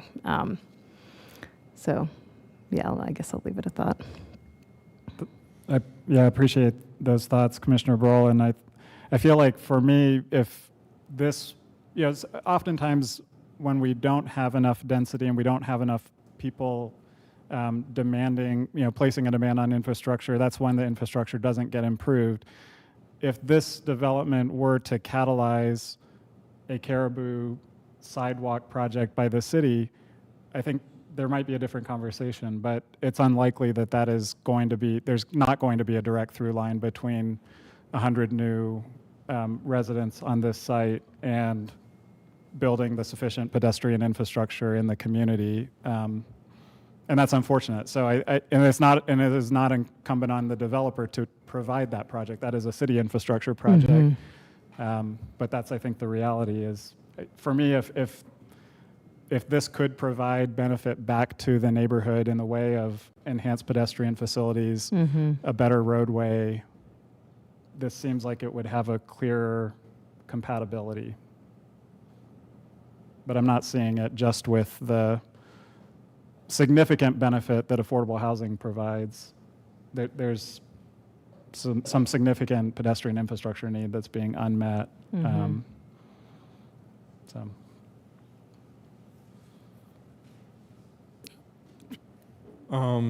Commissioner Faircloth here. I just want to say, first of all, I'm grateful for all the public comment we've received beforehand. Public comment here, I think it's wonderful when the community is engaged, whether I'm agreeing with you or disagreeing with you. So I'm very thankful for all of y'all here.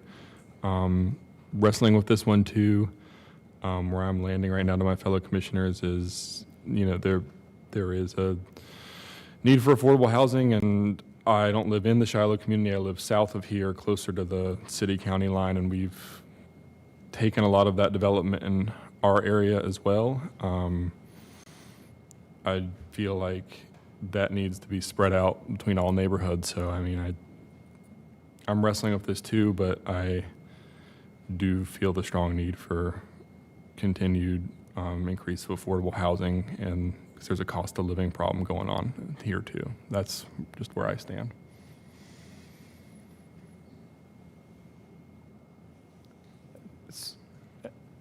Any feedback from staff on considerations about where, I guess some guidance on where this might head? And can you provide a reminder on, regardless of the recommendation that comes out of this body, is this definitively on the council agenda? Just some kind of process guidance. Yeah, sure. You all would be making a recommendation to City Council either in support or not of the conditional zoning. The applicant does have the opportunity to request a continuance at any time if they would like to refine the project or to try to get to a positive recommendation from this body, or they can go forward with a recommendation from you all either for or against the change to zoning. It is tentatively scheduled for the May 12th City Council meeting. If it got continued today to the next P&Z meeting, that date would shift, of course. But you may want to interact with the applicant if they have any responses to your concerns, or if they are how they want to proceed as far as the potential for a continuance, or if they, given their stated timeline, want to move forward and request a recommendation from you all this evening. Thanks, that's helpful.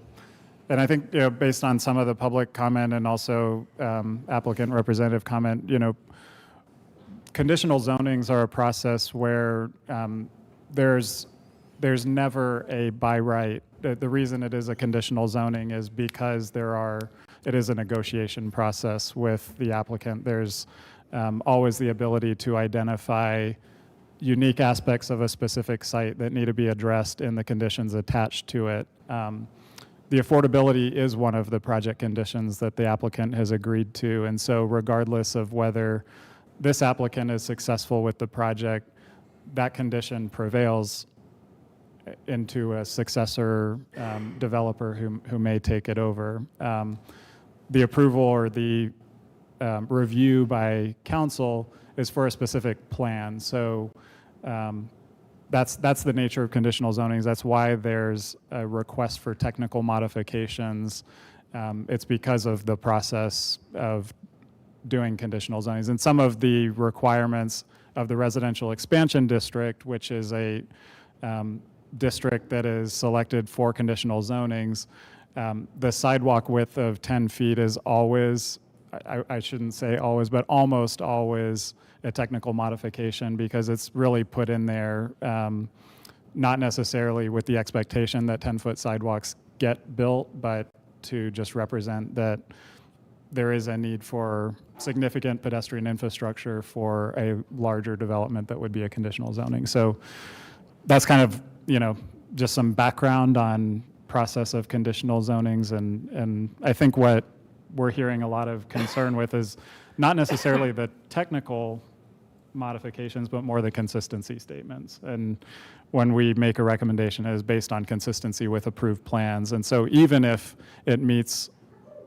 most of the requirements, or we can reasonably modify some of the technical requirements of a project, the conditional zoning process still allows for the decision-making body, City Council, to say this still doesn't meet the expectations of our adopted city plans. And so that is kind of the nature of conditional zoning. Did I do an adequate job describing that, Ms. Ashley?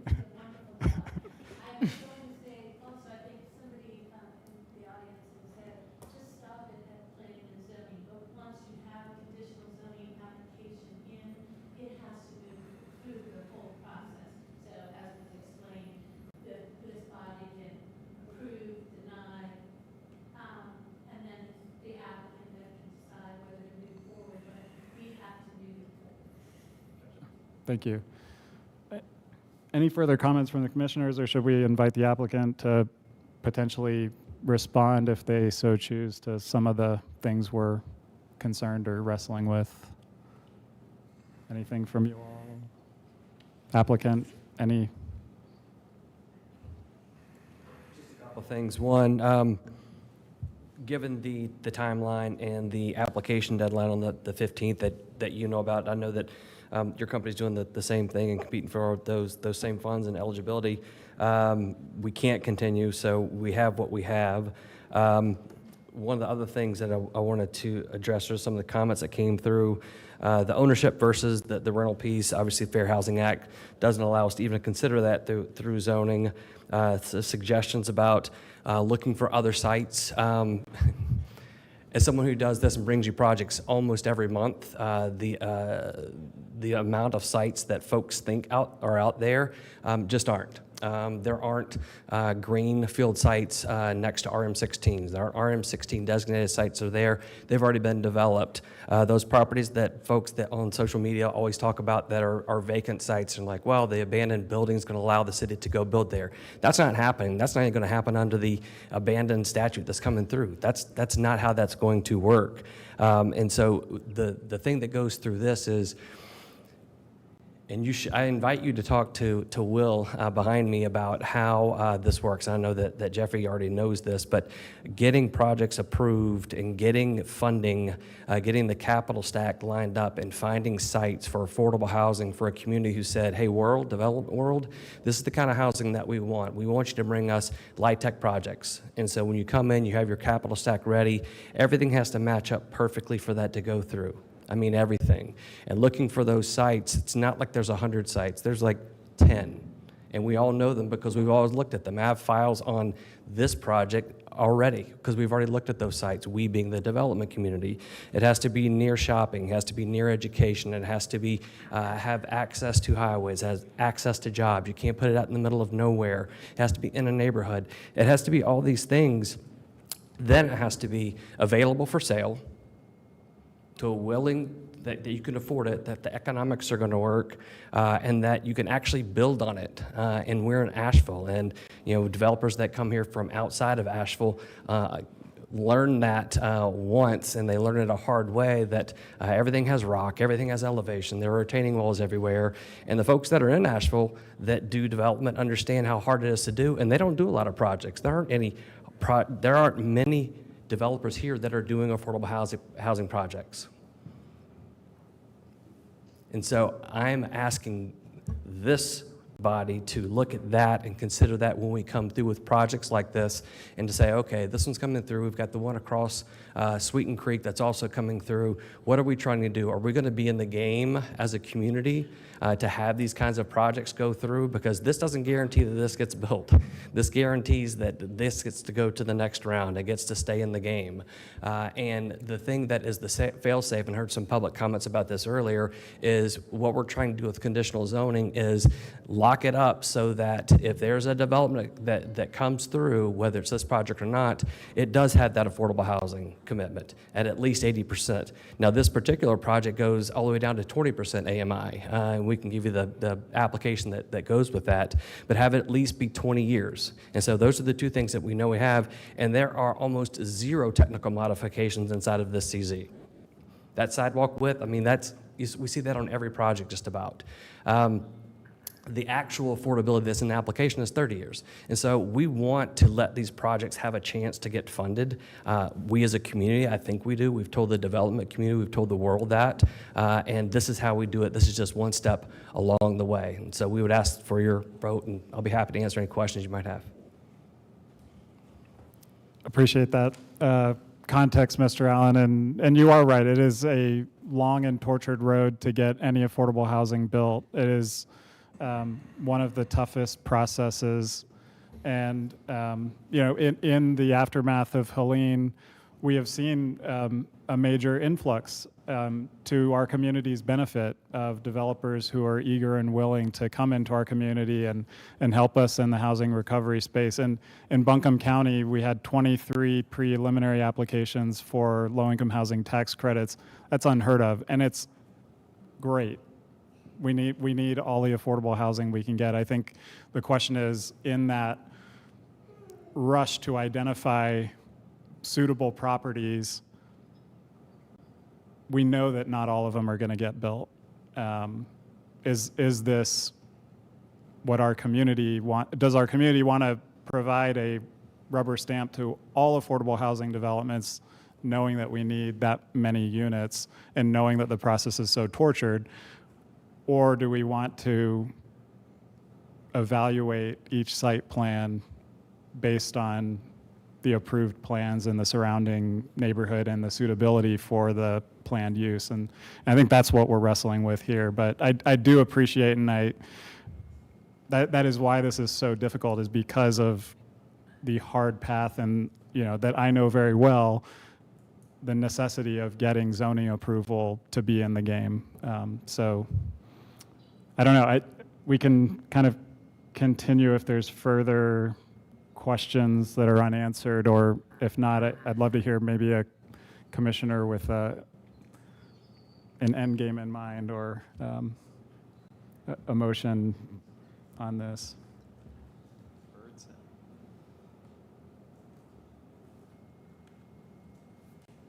I think I'm extremely sympathetic to building affordable housing, and I think that it is something that we should be private. Do you need to speak into the microphone? Is that better? Okay. I'm extremely sympathetic to building affordable housing. I think the nature of the planning component of this commission is kind of what's sticking with me in this project. Of no fault of the developer or the community, we don't have a plan for what to do with pedestrians in this area. And I think if we dropped in a bunch, increasing the population like this, I think will have an effect on a very narrow road that I think in all fairness to the community would be beneficial if we had a plan for that. That's kind of where I'm landing on this. At the moment, building this amount of density, even though the stars need to align for an affordable housing project, I think I'm leaning toward this is maybe not the best site or time for this type of development.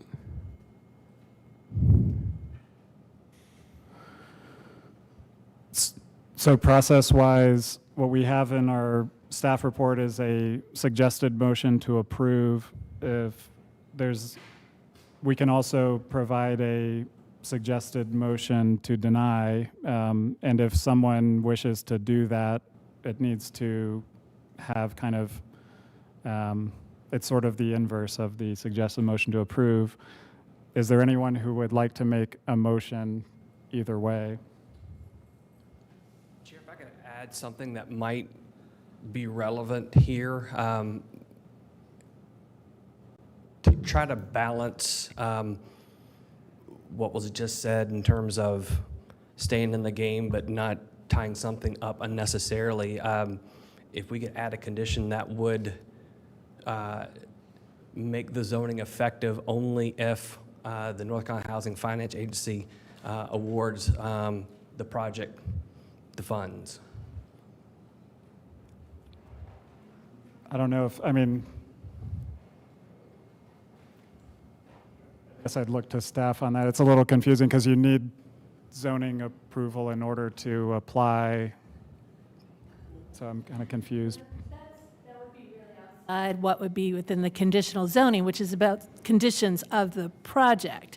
So whether you get the financing or not, their decision is based on if it's consistent with the comprehensive plan or the other adopted plan. So I'm not sure how that would change things. We can talk about it offline. We've done similar things, but yeah, we can talk about that between now and Tuesday.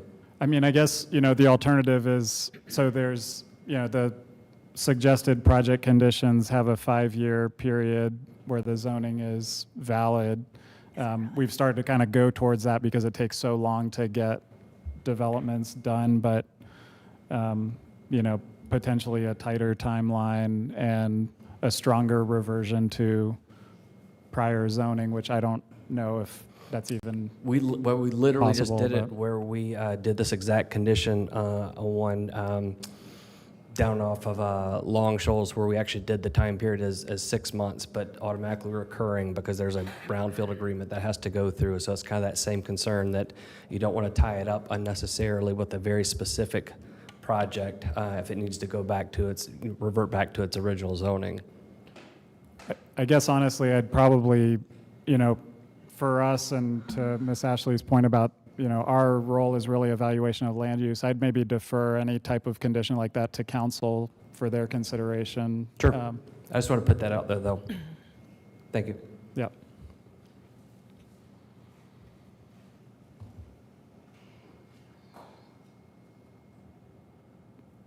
Do I have a motion?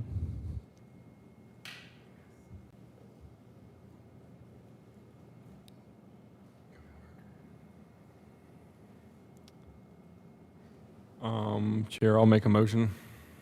I move to recommend approval of the conditional zoning request for the property located at 9999 Caribou from residential single-family, medium-density RS4 to residential expansion CZ, and find the request is reasonable, is in the public interest, and is consistent with the city's comprehensive plan and meets the development needs of the community in that the request prioritizes greater density of development overall throughout the city as appropriate and increases housing supply, including affordable housing in proximity to schools, transit, and parks.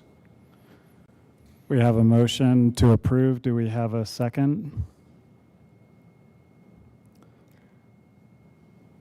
Commissioner Faircloth, I would be prepared to second that if we could make a friendly amendment to add a couple of conditions, one of which would be a condition for a secondary access point to be determined in collaboration with city transportation staff. On Ardmore Street? On Ardmore Street. If the applicant agrees to that. Would the applicant be agreeable to that as a condition, not an exploration, but a condition?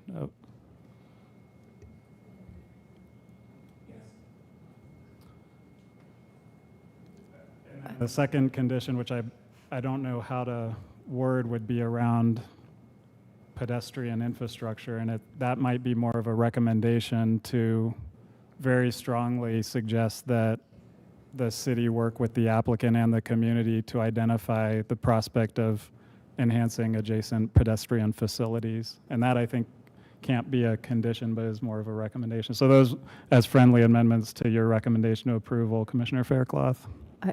I would also like to add conditions that would, I don't know how best to word it, but that if they're able to get a waiver to reduce parking, that they reduce the number of parking spaces as, like, I don't know, as much as possible, while still getting approval. Maybe that's 1-to-1 or something like that. Yeah, thank you for that. I would agree with that, and I would kind of leave it to staff and the applicant to figure out how to wordsmith, but with an added condition around parking reduction with the idea of increasing the pervious area.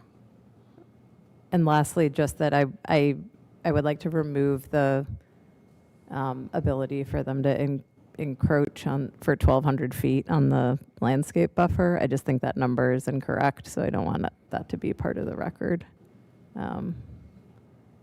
Sure. So what I'm hearing is exploration of the reduction of the parking contingent on,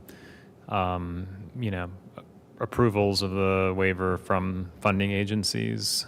It's probably as much as I've heard the applicant be able to commit to this evening. Is that what you're thinking? Yeah. And then it could be encroachment into the buffer as shown on the site plan, and then we dial in that number so it's not a blanket 1,200 square feet, but more reflective of what's on the site plan drawing. Is that what you're thinking? Yeah, that's right, so long as the site plan is in compliance. Yeah, Right. yeah. Sure. Yeah, so it's not like excessive number-wise.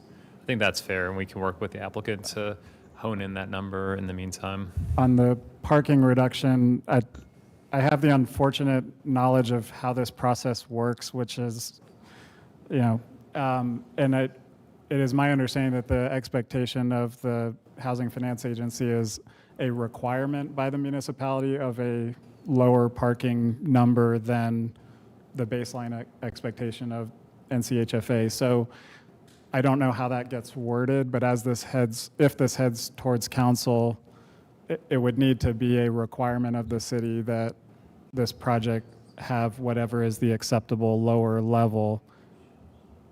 I think that's my understanding of how NCHFA would look at a parking waiver request, is whether the city is requiring less parking. And in my mind, it's because of this specific site, 1.7 as a parking ratio is, it creates negative impact. And so. be the condition would need to be more firm, stating that it's a requirement that we reduce it.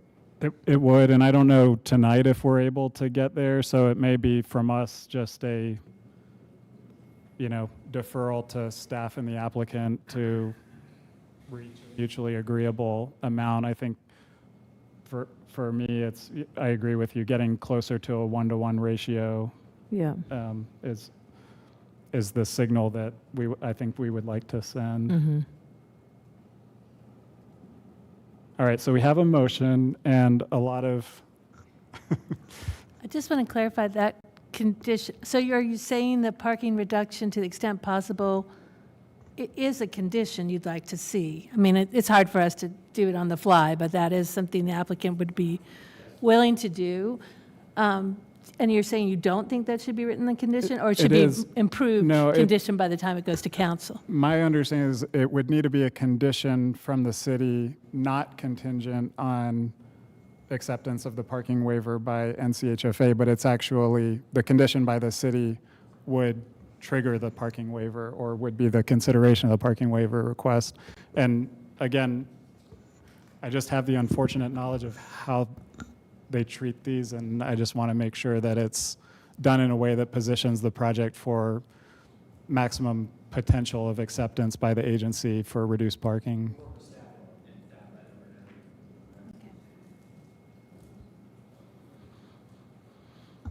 And you also said you're agreeable to minimizing the buffer of the encroachment, the sidewalks into that buffer as Yes. to the greatest extent We'll have the possible. engineer get the actual number. It's going to be less than 1,200, but we'll get the actual number.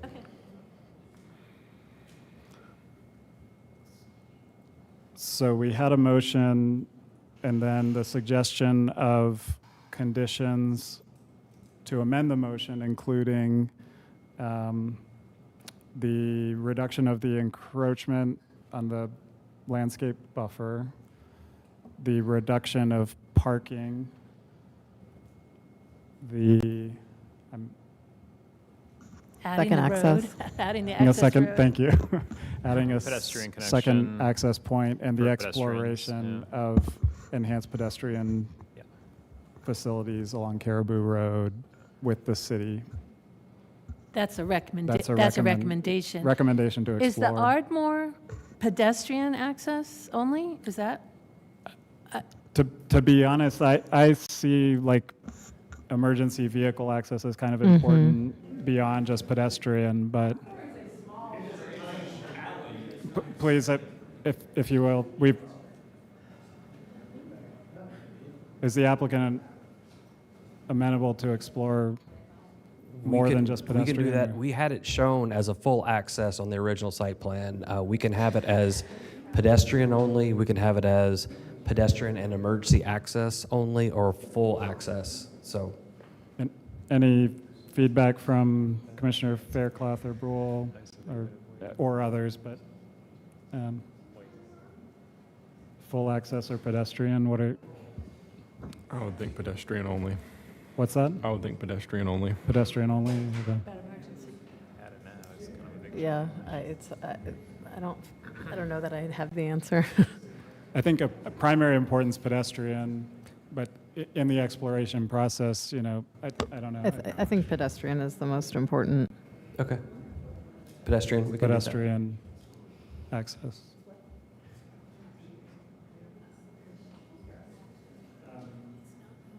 As stated, are these conditions I'll acceptable? accept these to- conditions upon my motion to approve All right, so we have a motion to approve with with the conditions. additional conditions. Do we need to lay them out any more clearly, or?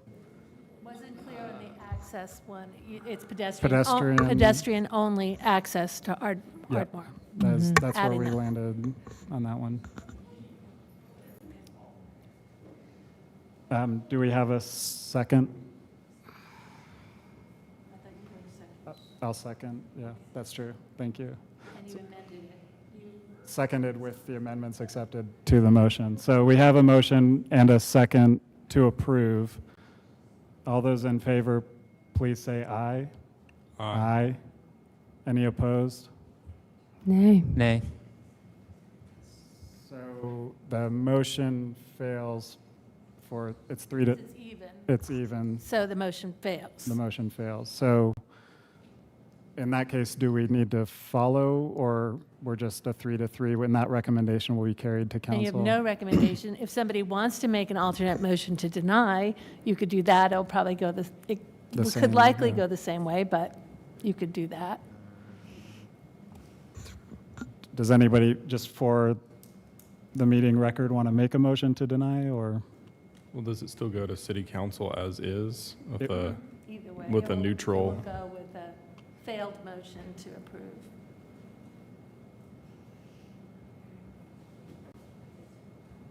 I move to deny the conditional zoning request for the property located at 99999 Caribou Road from residential, single-family, medium-density RS4 to residential expansion, conditional zone, and find that the request is not reasonable, not in the public interest, and is not consistent with the adopted Shiloh Plan, quality of life goal number 3, land use goal number 4, specifically calling out page 38, use for this property.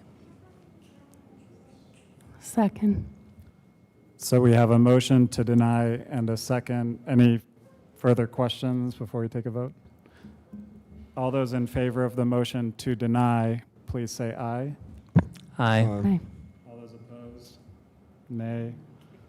Same. So this will go forward to council with no recommendation, but with the two Well, failed motions. Right, the record will documented. show there's Yeah. these two failed motions, right? That's how it goes. Thank you all for your input. Thank you for everyone for coming Thank you tonight. to the applicant. We'll take a 10-minute recess and reconvene at 8:35.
Yeah.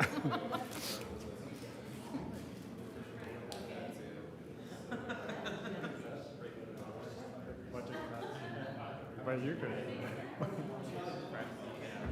All right.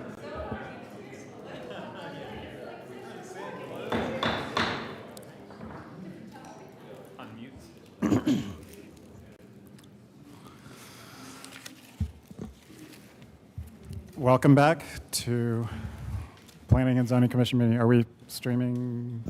Yeah, we should be back online. The mics are unmuted, so we should be good to go. All right, thank you.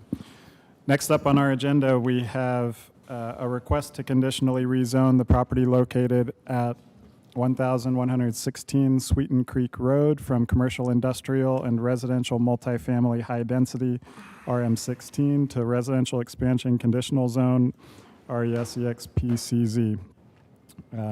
The property's pins identified on the agenda. The property owner is Steve and Heidi Kim. Applicant's contact is Mr. Warren Sugg. Planner coordinating review is Clay Mitchell. Mr. Mitchell. Mr. Chairman, Commissioners, it's been a while. It's good to see you again, some of you for the first time in this context. My name is Clay Mitchell. I'm planning urban design. I'm also an urban planner. This is a conditional zoning very similar to the last one in certain respects. I'll go through it. It's a 126 unit, so a few more units. The site is 5.15 acres.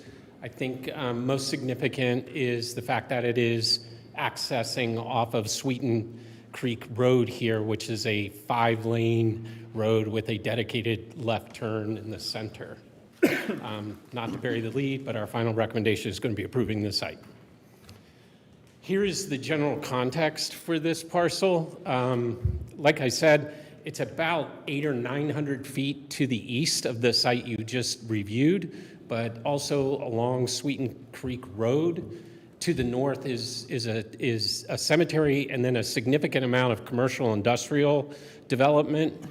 The front portion of this parcel is actually zoned commercial industrial, and I'll get into this. In the back is zoned RM16. On the map on the screen to the right, you can see kind of the haze overlay. That's the city of Asheville. So immediately across the street of Old Chapel Road is actually county land. So this is an area where our city boundary comes up fairly close to the parcel. I widened that view on the left so you can see it's relatively proximate to the park in the upper right-hand corner in the city of Asheville. So like I mentioned, this parcel is bisected by a zone line. I did as much research as I could to find out how and why this happened, but I really couldn't find what was the origin of that. It is kind of a singular RM16 parcel in that area. The land to the north and south of the RM16 section is all zoned RS8, which is medium density single family residential, and to the east, of course, is county land. All along the corridor in this area on Sweeten Creek Road is commercial industrial. So front portion, I say front, the portion closest to Sweeten Creek Road, commercial industrial, blue line, the rest is RM16. With this conditional zoning, it would all be residential expansion due to the number of units being proposed. We are here tonight. Here's an overall site plan view without topography. I may not have a topography plan, just to give you kind of a feel. It goes up fairly about 50 feet difference between Sweeten Creek and Old Chapel Road back there. Rock Hill, sorry. There are some retaining walls you see that, so you can kind of envision the step from the lowest point at Sweeten Creek as it comes in, some slope, retaining walls, the flat portion of the development, some retaining walls, and then the slope up to the eastern portion of the site. Two main buildings. The L-shaped building is the larger one, 4 stories. The southern building is only 3 stories. Parking in the middle, a community kind of center there at the L shape that has a barbecue pavilion, some outdoor amenities, and a playground. And in the very center of the parcel, you can see the solid waste facility. There are sidewalks throughout the site that connect kind of the infrastructure. A small portion of the frontage along Sweeten Creek, well, the entire frontage, it's fairly short though, will have a new sidewalk that'll get kicked off the road. The sidewalk immediately to the north and south of the site is one of those sidewalks that's about 5 feet. It's right to the back of the curb. It's kind of uncomfortable walking on Sweeten Creek. The applicants are pulling that back a little bit. There's going to be a grass strip. Obviously, we'd like to see that sidewalk in more places. There are Asheville Regional Rides Transit stops, and I'm sorry, the colored map isn't very clear. There are 2 orange dots up to at the street intersection at the north, and then to the south of the long strip building is another transit stop. So this access point is roughly equidistant between those 2 transit stops. So that's kind of the transportation context for this site. There is no connection proposed, and there will be a technical modification request that no sidewalks get put on that very narrow band in the rear. It would be the only sidewalk on that road, but the applicant is willing to donate or offer up an easement if the city so desires to place sidewalks along that roadway. So the landscaping plan, you see very similar to the other project. That green area colored the same is the 20-foot required buffer to the RS8 zone. There is areas that are going to be preserved. It is going to be intensely planted. You see a representation of the types of planting that will go in the vehicle use area. Those plans will become more detailed when the final TRC reviews, but there will be a significant amount of shrubs and even more trees in those locations. Along the front in the purple, you see the required street trees all out of the site triangles, and then building impact and other tree canopy protection is shown on this plan. This is a fairly complicated plan to review because in addition to being divided along the zone line, it is also divided by resource management district. So there are different standards for the rear portion, different standards for the front portion in terms of tree canopy protection, but we spent some time going through that, and the applicant has met that in 2 ways. They are planting, which are the specific icons that you see on the plan, and then preserving, which is kind of the green hashed areas. I wanted to include this plan because we did receive some comment from folks who I believe are direct abutters to the site about preserving some of the mature trees, and the applicant is intending to do that in those areas that abut the houses that are as close to this development in that L shape there. But the red outline are areas where new trees are going to be planted.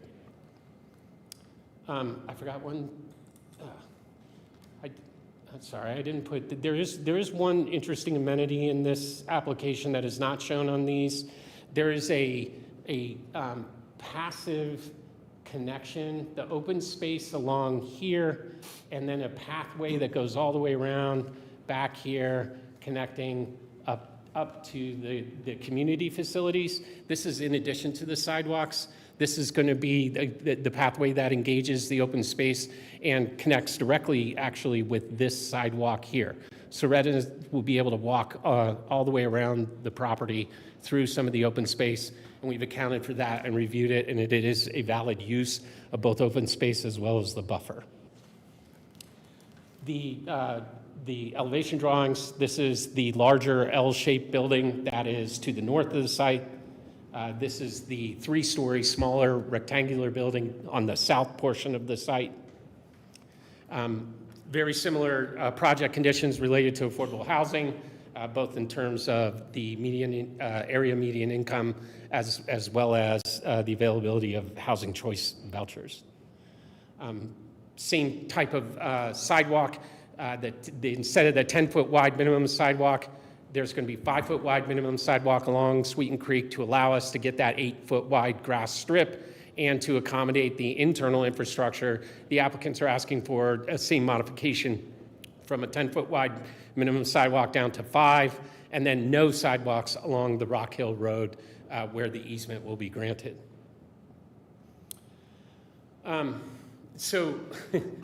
You can see here the kind of the reason why I wanted to explore why that particular parcel was RM16, and I apologize for being able to find it. Generally, this is compatible with the zoning. By definition, this parcel represents a transition. RM16, you can approximately get 40 units per acre. Commercial industrial has a lower acreage unit count, 8 units per acre, but as we get into the future land use, we talk about these kind of these urban corridors starting to develop mixed use. And I've interpreted the language of that not to include each parcel has to have mixed use, but that we have mixed use along the corridor. And so there are residential uses up and down Sweeten Creek, and this represents that type of use both within the corridor as well as consistent with the zoning of RM16, even though it is surrounded to the north and the south by RS8. Both future, and again, another division with the future land use, residential neighborhood to the east, urban corridor to the west, both of which talk about the type of expanding transitional densities and housing. Residential neighborhood talks about more diversity, opportunities for expansion and growth. The urban corridor section is a little bit different. That's where we get into the mixed use, residential, commercial, and offices. And again, that strikes me as something not every parcel can be developed with office, commercial, and industrial on it. Rather, I think it's a mix of uses along the corridor, provided that access that. It's an urban corridor, it's use. If you recall from the context map, those industrial uses that you see to the north are kind of configured in that industrial park type of scenario and not along a corridor. So this, we felt, doesn't require the unification of those into one use, but that it is valid as the development is proposed and consistent with the future land use. There are sections in the future land use where it talks about appropriate zoning in those future land use, and both of these identify RM16 as appropriate uses. And we use that kind of as a benchmark for, okay, if we're going to do residential, what is going to be that count in that RM16? Like it's 2 units for the first 2,500 and then 1 unit for every 1,000 square feet. So roughly 45 units per acre. And this development, by the way, is 24.5 units per acre. In terms of infrastructure, obviously Sweeten Creek Road is a high capacity road. It has dedicated left turns. It will require an NCDOT permit. There are transit stops to the north and south. One of the discussions that we've had in the TRC meeting is working with transit to find out if there's an opportunity to approve those. There are stops, but there are not shelters. They're the ones that are just signs, which aren't really comfortable and convenient for folks. So exploring the opportunity to expand one or both or unify, I'm not sure what the protocol is for moving sites, and I don't know if that's an appropriate avenue, but some avenue to increase the connectivity of this site with the available transit, I think is an opportunity worth pursuing. The letter of commitment for water, wastewater, everything else is going to be in detail reviewed as a part of that final TRC process. This very similar to the findings that staff made on the previous application. This encourages responsible growth. It is infill development on a parcel that has maybe 2 residential structures, one which appears to be boarded up. I'm not sure about the status of the other one. It does diversify the housing supply. It's within a proximity of not only that park, but the transit corridors. So it was easy for us to find consistency with these comprehensive plan goals. We therefore recommend approval of the proposed conditional zoning request. I know despite the proximity to the other site and the similarities, the distinctions, I think, make this a more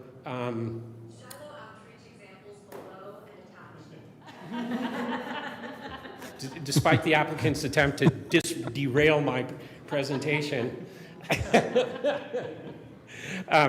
We feel that it seems to be that type of use that we're looking for that represents the transition between those high impact uses and the types of residential areas that we see expanding beyond that. So it's an area that we think is targeted for this kind of growth and therefore is consistent with our comprehensive plan goals and the future land use.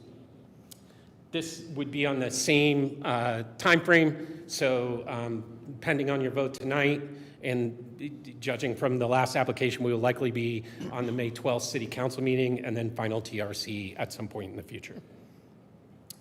I'll leave it at that. Any questions? Here's your motion, should you choose to accept it. Thank you, Mr. Mitchell. I always appreciate your thoughtful and rigorous analysis, and welcome back to Planning and Zoning Commission.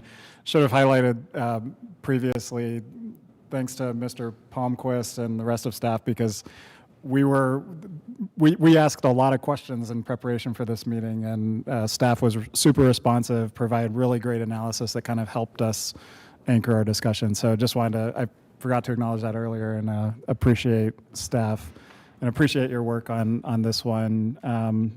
Do we have any questions? That was just a statement. Any questions for staff? This is Commissioner Faircloth. Mr. Mitchell, good to see you. I always find your voice just booming and musical. Like you could have been a Baptist preacher or something. You're loud. I love it. So the impervious calculations, it says 24%. Oh, yeah, okay, so I'm sorry. There's no way. It's got to be more than that. I should have headed that off. In our review, we discovered that there was an error in that, and CDC has responded. I didn't have enough time to get it into I may have gotten in the staff report because I was able to edit that. We haven't gotten the plans uploaded. The calculation is actually 50%. Okay. It's a typo. There's also a typo in the staff report on the number of parking spaces. I put 257. It's actually 157. And the minimum is 156. So there's one parking space over the minimum in the parking. Those are the two errors that one on them, one on me.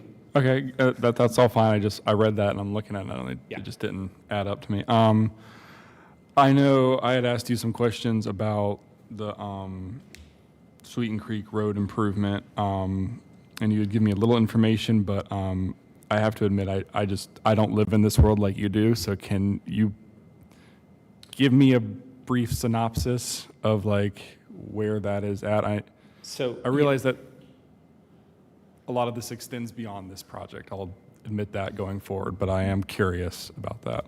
So I believe it's approximately 1/4 to 1/3 of a mile south of here starts the Sweeten Creek widening project, which back in 2018 was proposed or discussed publicly as a unified project that was in the 10-year plan. Subsequent to that, the project was bifurcated into a northern section and a southern section. The northern section has been partially funded for design and engineering, and the southern section has now moved into to be determined, which means in state 10-year plan that has been postponed, but they are at least going through the design process of that northern portion. So the portion of Sweeten Creek, that state transportation improvement program that's closest to the site, is in design, but the construction itself is not funded. Sure. So it's a little bit of a disappointment. What is the southern end of the northern portion? Rock Hill Yes. Road. Yeah, thank you. I appreciate that. I got a soapbox to get on later, but I want to allow the applicant to focus on this and this project before I rant about something adjacent to this. So Okay. That was all I had. Thank you, Mr. Mitchell. Thanks. Any other questions of staff?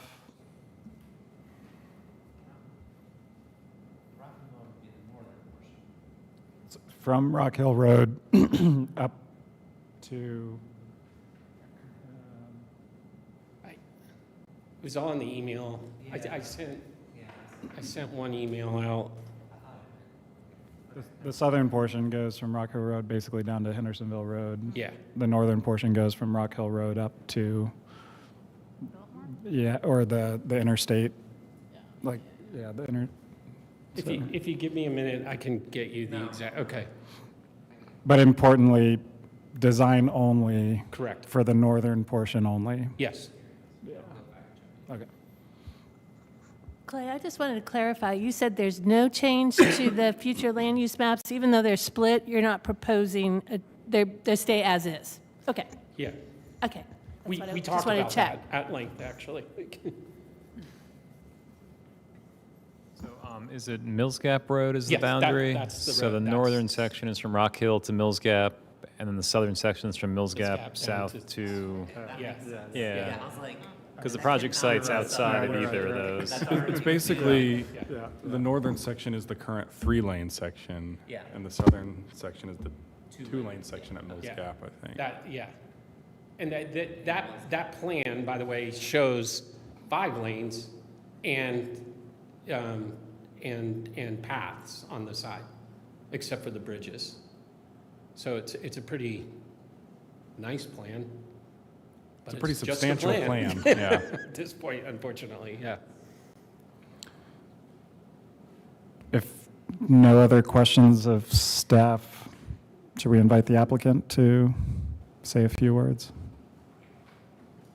Good evening, Derek Allen again, and I have the same development group and design team with me as the last project. It is good to see Clay back up here and doing his thing. So I did want to say, following up on the chair's comments, working with staff and working with legal, we talk to these folks almost every day. It's really a fun part of our job. And also to you, thank you for what you do. Getting in touch with you and getting your feedback is important to us. And everybody is, to a person, doing those things. And so our community probably doesn't appreciate it, but we appreciate the conversation even when they're hard, like on the last one. So thank you for that. This project, again, we're in the same LIHTC world on this. These projects aren't related. They're not part of the same application, but they're part of the same cause and they're the same company, and we're trying to do them at the same time in the same proximity in order to realize those economies of scale in terms of staffing the supportive services part of it. I'm going to skip Will, if he's okay with that, just in the interest of time. And I think this one's going to be mostly technical things. And I know that Commissioner Fairclough is going to talk about Sweeten Creek, but I'm hoping he's focusing a lot further south than where we are. But Chris, if you would come up and walk us through the plan, that'd be great.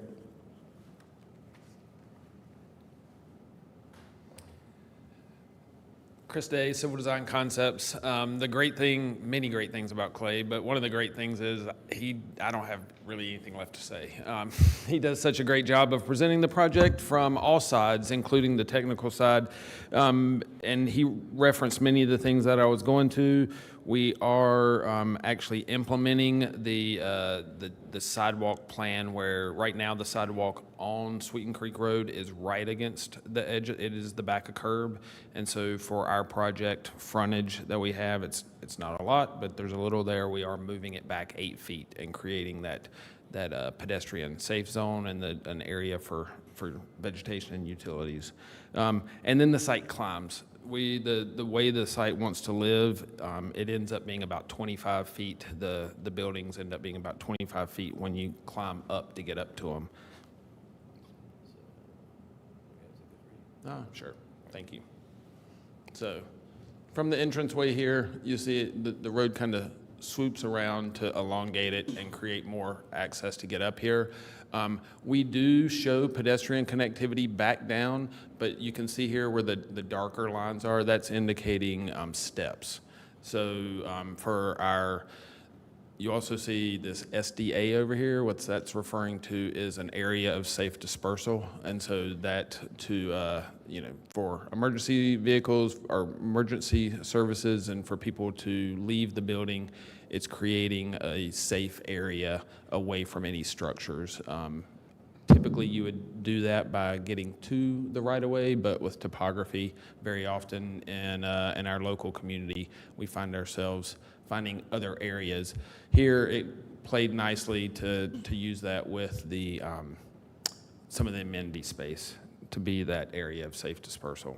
So otherwise, we have a lot of topography to get up there, but then it's kind of flat. These buildings are all proposed. We don't have a walkout like on the last one where the building has 2 elevations. These are both flat around the parking lot. And then when you get back here to the back, you'll see a retaining wall here. This is a cut wall, so you'll see the wall on this side, and then the hill climbs up to the buffer. And as Clay made reference, yeah, we are able to, while we're showing the plantings in the landscape buffer, you can also kind of see the vegetation line in there. We anticipate we're being able to maintain a lot of that existing vegetation in this area as you climb up.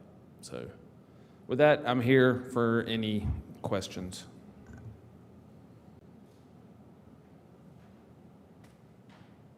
Any questions? No, I thought. Jump on it. You normally say thank you. Yeah, thank you. Thank you. I was just waiting. Yeah, no, you sat down. I have a question. We got a little loopy after 9. That's fine. Can you talk me through like how you explored? So this is affordable housing, right? And so we're talking about access to public transit, and that's why we're able to get away with somewhere around 1.3 spaces per unit, reduced vehicular traffic. Anyway, can you explain to me talk me through at the design process of trying to get pedestrian access down to Sweeten Creek? I'm looking specifically at building number 2. And it's quite a challenge, like you said, with the grade rising. But just walking, if I'm walking this from building 2 and I cross the main drive, and then I kind of hang a right? So I'm at building 2, which is at the bottom. I cross the main drive, and then I have to hang a right into the development further before then swinging around the wall, right? And then before I could make a left again, and then work down towards the stairs. Correct. And, these are initial conceptual plans. And so there's many things that we could do here as we move to refine the plans. One, what you would see in a lot of situations like this is you might see another set of a few steps to get up. So and they go kind of straight make that ahead instead of having to hang connection. the right, yeah. And then there's also the aspect we've tried to connect all of these buildings. So these buildings are only sitting a few feet in elevation apart from each other. And so while we have this connection, that you're right, it does wrap around the retaining wall. The idea of adding a few steps to connect here and come back down would be very easy, and would be something that as we got really into the details, that's when you start. Yeah, absolutely. start I would trying to just focus ask on at this that. But stage. I like that idea. At this stage, I just ask that you explore that, think about walking from each building and how am I getting down to my bus, because most of us here probably are very car-centric, and so a lot of times Good we have idea. to put our head in that headspace, yeah. Thank you.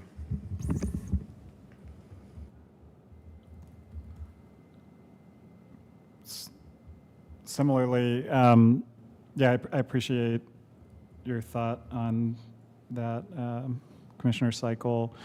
Similarly, can you describe the retaining wall to the south of the entry drive? How tall is that? Are we kind of in a canyon situation between 2 retaining walls on that entry drive, or is it just like a shallow site wall below the road? Is a little difficult for me to tell.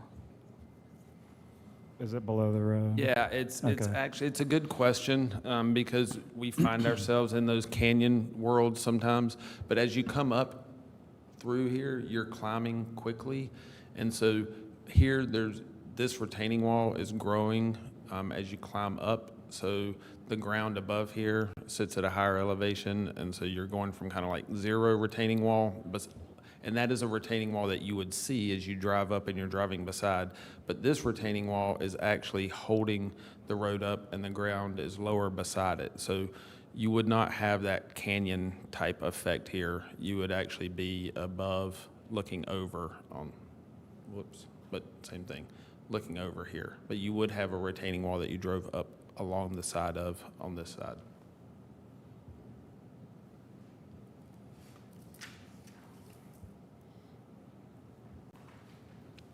I'm looking at my grading plan to verify. Yeah, that's. Yeah, it okay. is. It's lower on the outside. Okay. So you'd probably have like a vehicular guardrail or something? About the height of it. And that wall, we're estimating that this wall on this side is like 6 feet. Okay. And it would have a guardrail. guardrail there. Okay. Yes. So it's going to be offset off the road with a guardrail there. And then this wall would be offset off, and up here there would be a pedestrian rail, like a fence, to make sure that as people are walking through this area that we've got a safety barrier there. Gotcha. Thank you.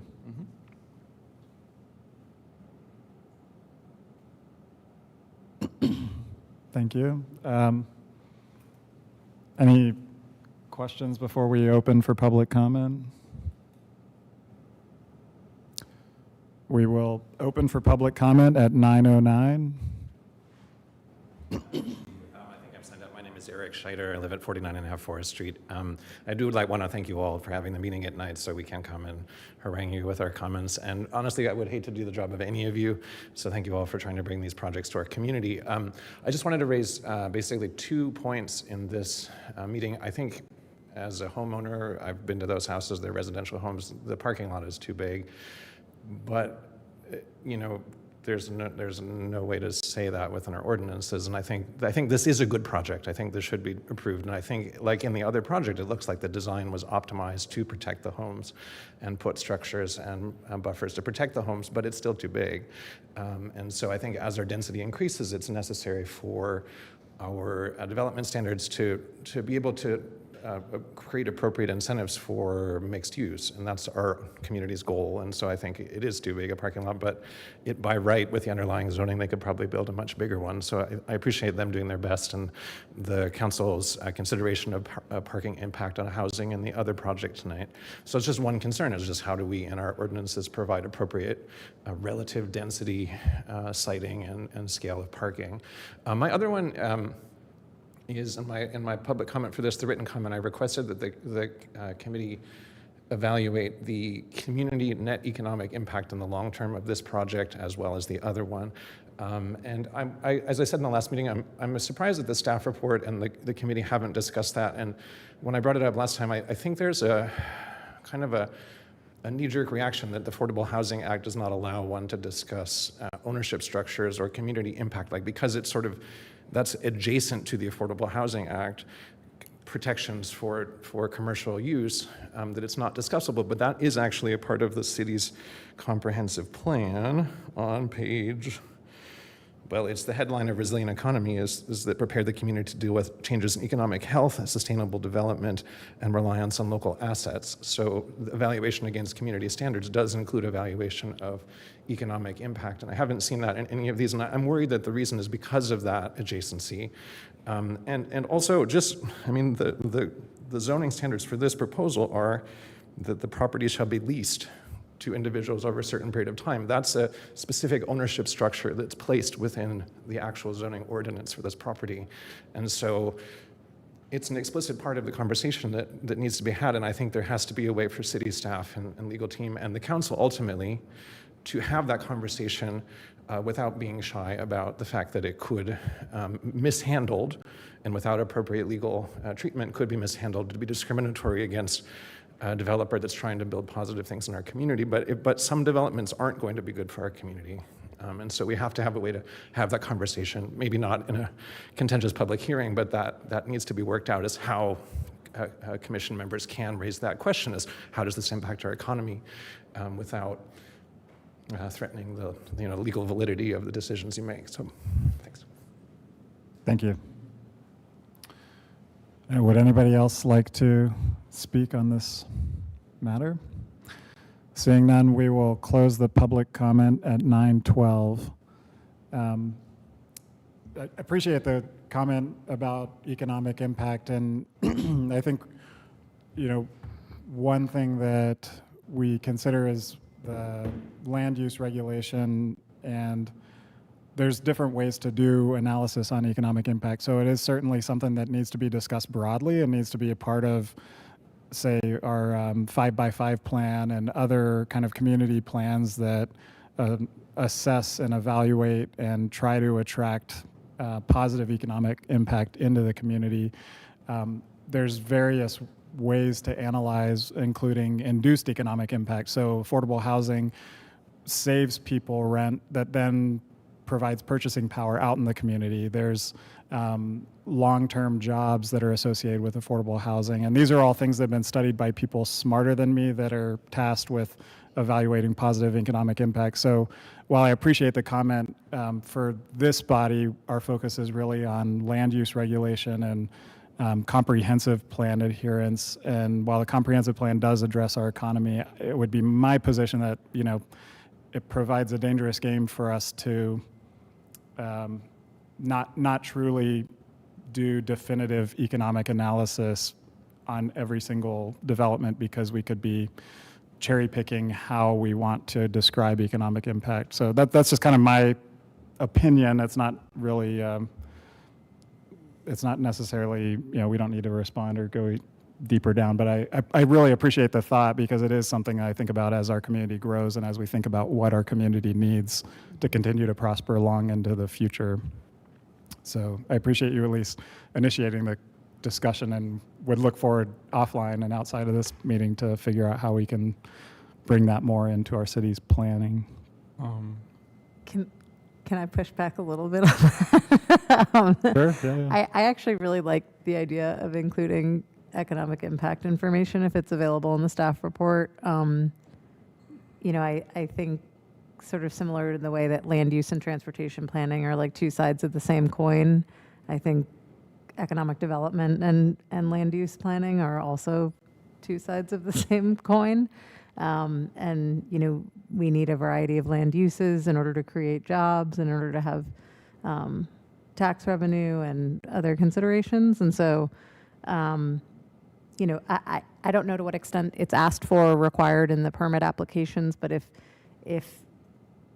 that information is voluntarily, provided, I would love to make sure that it's getting passed along to us in the staff reports and presentations. And I think similarly, like, the neighborhood meetings were linked in this most recent staff report, but I think it would be really helpful. Maybe it's more just like a reminder of like, this is what the notice requirements were, and this is the meetings that occurred. And as they develop the anti-displacement tool, like referencing if that was used and how, or what the variety of tools that are going to be available through that, I think could be helpful in the staff report too. Commissioner Faircloth, yeah, I'm going to kind of agree. I mean, I realize that that we can't evaluate the economics completely of a situation or a certain applicant, and that's unfair, but I think asking questions about like changes in property values and how one project affects the other is, I feel like, within a realm of a question that could be asked. Or even if not asked, like, I would love to see staff encourage applicants to voluntarily provide stuff. I was thrilled when the Costco project, when they were at least willing to show a little bit about number of employed and roof wages. I was like, wow, this is great that they're arguing that it's a benefit for them, sure, but it shows a willingness that they're willing to have that conversation. So I don't know if staff can soft pitch that to people or anything, but I think that'd be cool. So thank you, Mr. Scheider, for your comments. Appreciate the comment. Any further questions, comments on the project, or are we ready for a motion? Or? Go ahead. Sorry. Commissioner Ziewska, a question for the project team that I actually wish I thought of during our last proposal. Mr. Allen, I think I heard you say 30-year affordability period. Would you all be willing to put 30 in the ordinance for this one rather than the 20? Literally, the only reason that we didn't do that on this and some of the other ones that we've brought through over the last couple months is the prospect that this particular property ends up not getting funded, and then it's got a 30-year condition, which would potentially bring it back in front of this commission and city council to remove that condition if someone wanted to do 20 instead of 30. And so that's why we went with what the city baseline is when it has its deed restrictions, and that is 80% AMI at 20% at 20 years. And so that's the only reason is to provide flexibility in the event that the funding doesn't go through. Okay, and if the LIHTC application does go through, it would be the 30-year period? Correct, and Okay. it would have the deeply affordable way below the 80%. Yeah. Okay, thank you.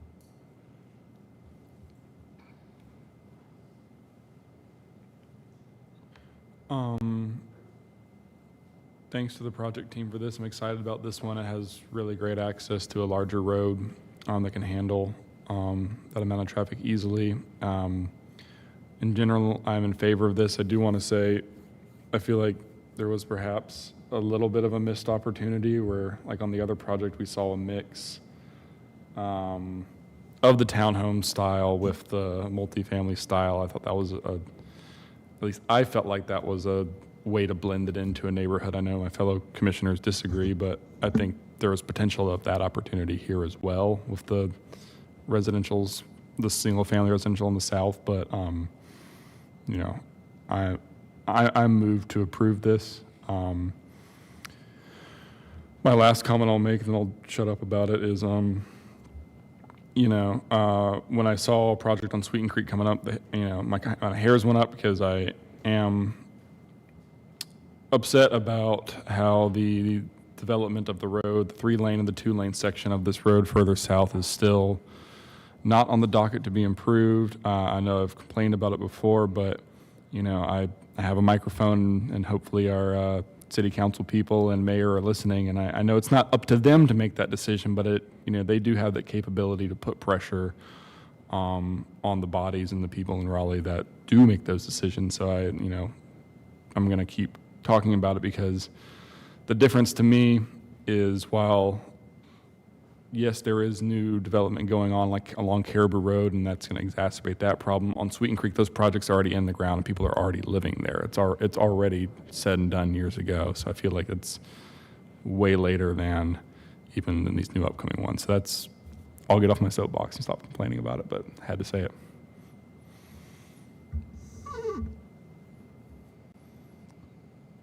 Did I hear you say you? I'm happy to make a motion. All right, I just there we go. wanted to see if the other commissioners wanted to say anything as well. Hearing none, let me find it. Did you have something, Commissioner Anzalito? Or? I said no. I move to recommend approval of the conditional zoning request for the property located at 1116 Sweeten Creek Road from commercial, industrial, and residential multifamily high density RM16 to residential expansion conditional zoning zone, and find that the request is reasonable, is in the public interest, is consistent with the city's comprehensive plan, and meets the development needs of the community, in that the request, 1, prioritizes greater densities of development overall throughout the city as appropriate, and 2, increases the supply of housing, including affordable housing, in proximity to schools, transit, and parks. Seconded. We have a motion and a second. Any further comments? All those in favor, please say aye. Aye. Any opposed? Motion passes unanimously. Best of luck. And that concludes our agenda for this evening. Our next meeting is June 3rd at 5 o'clock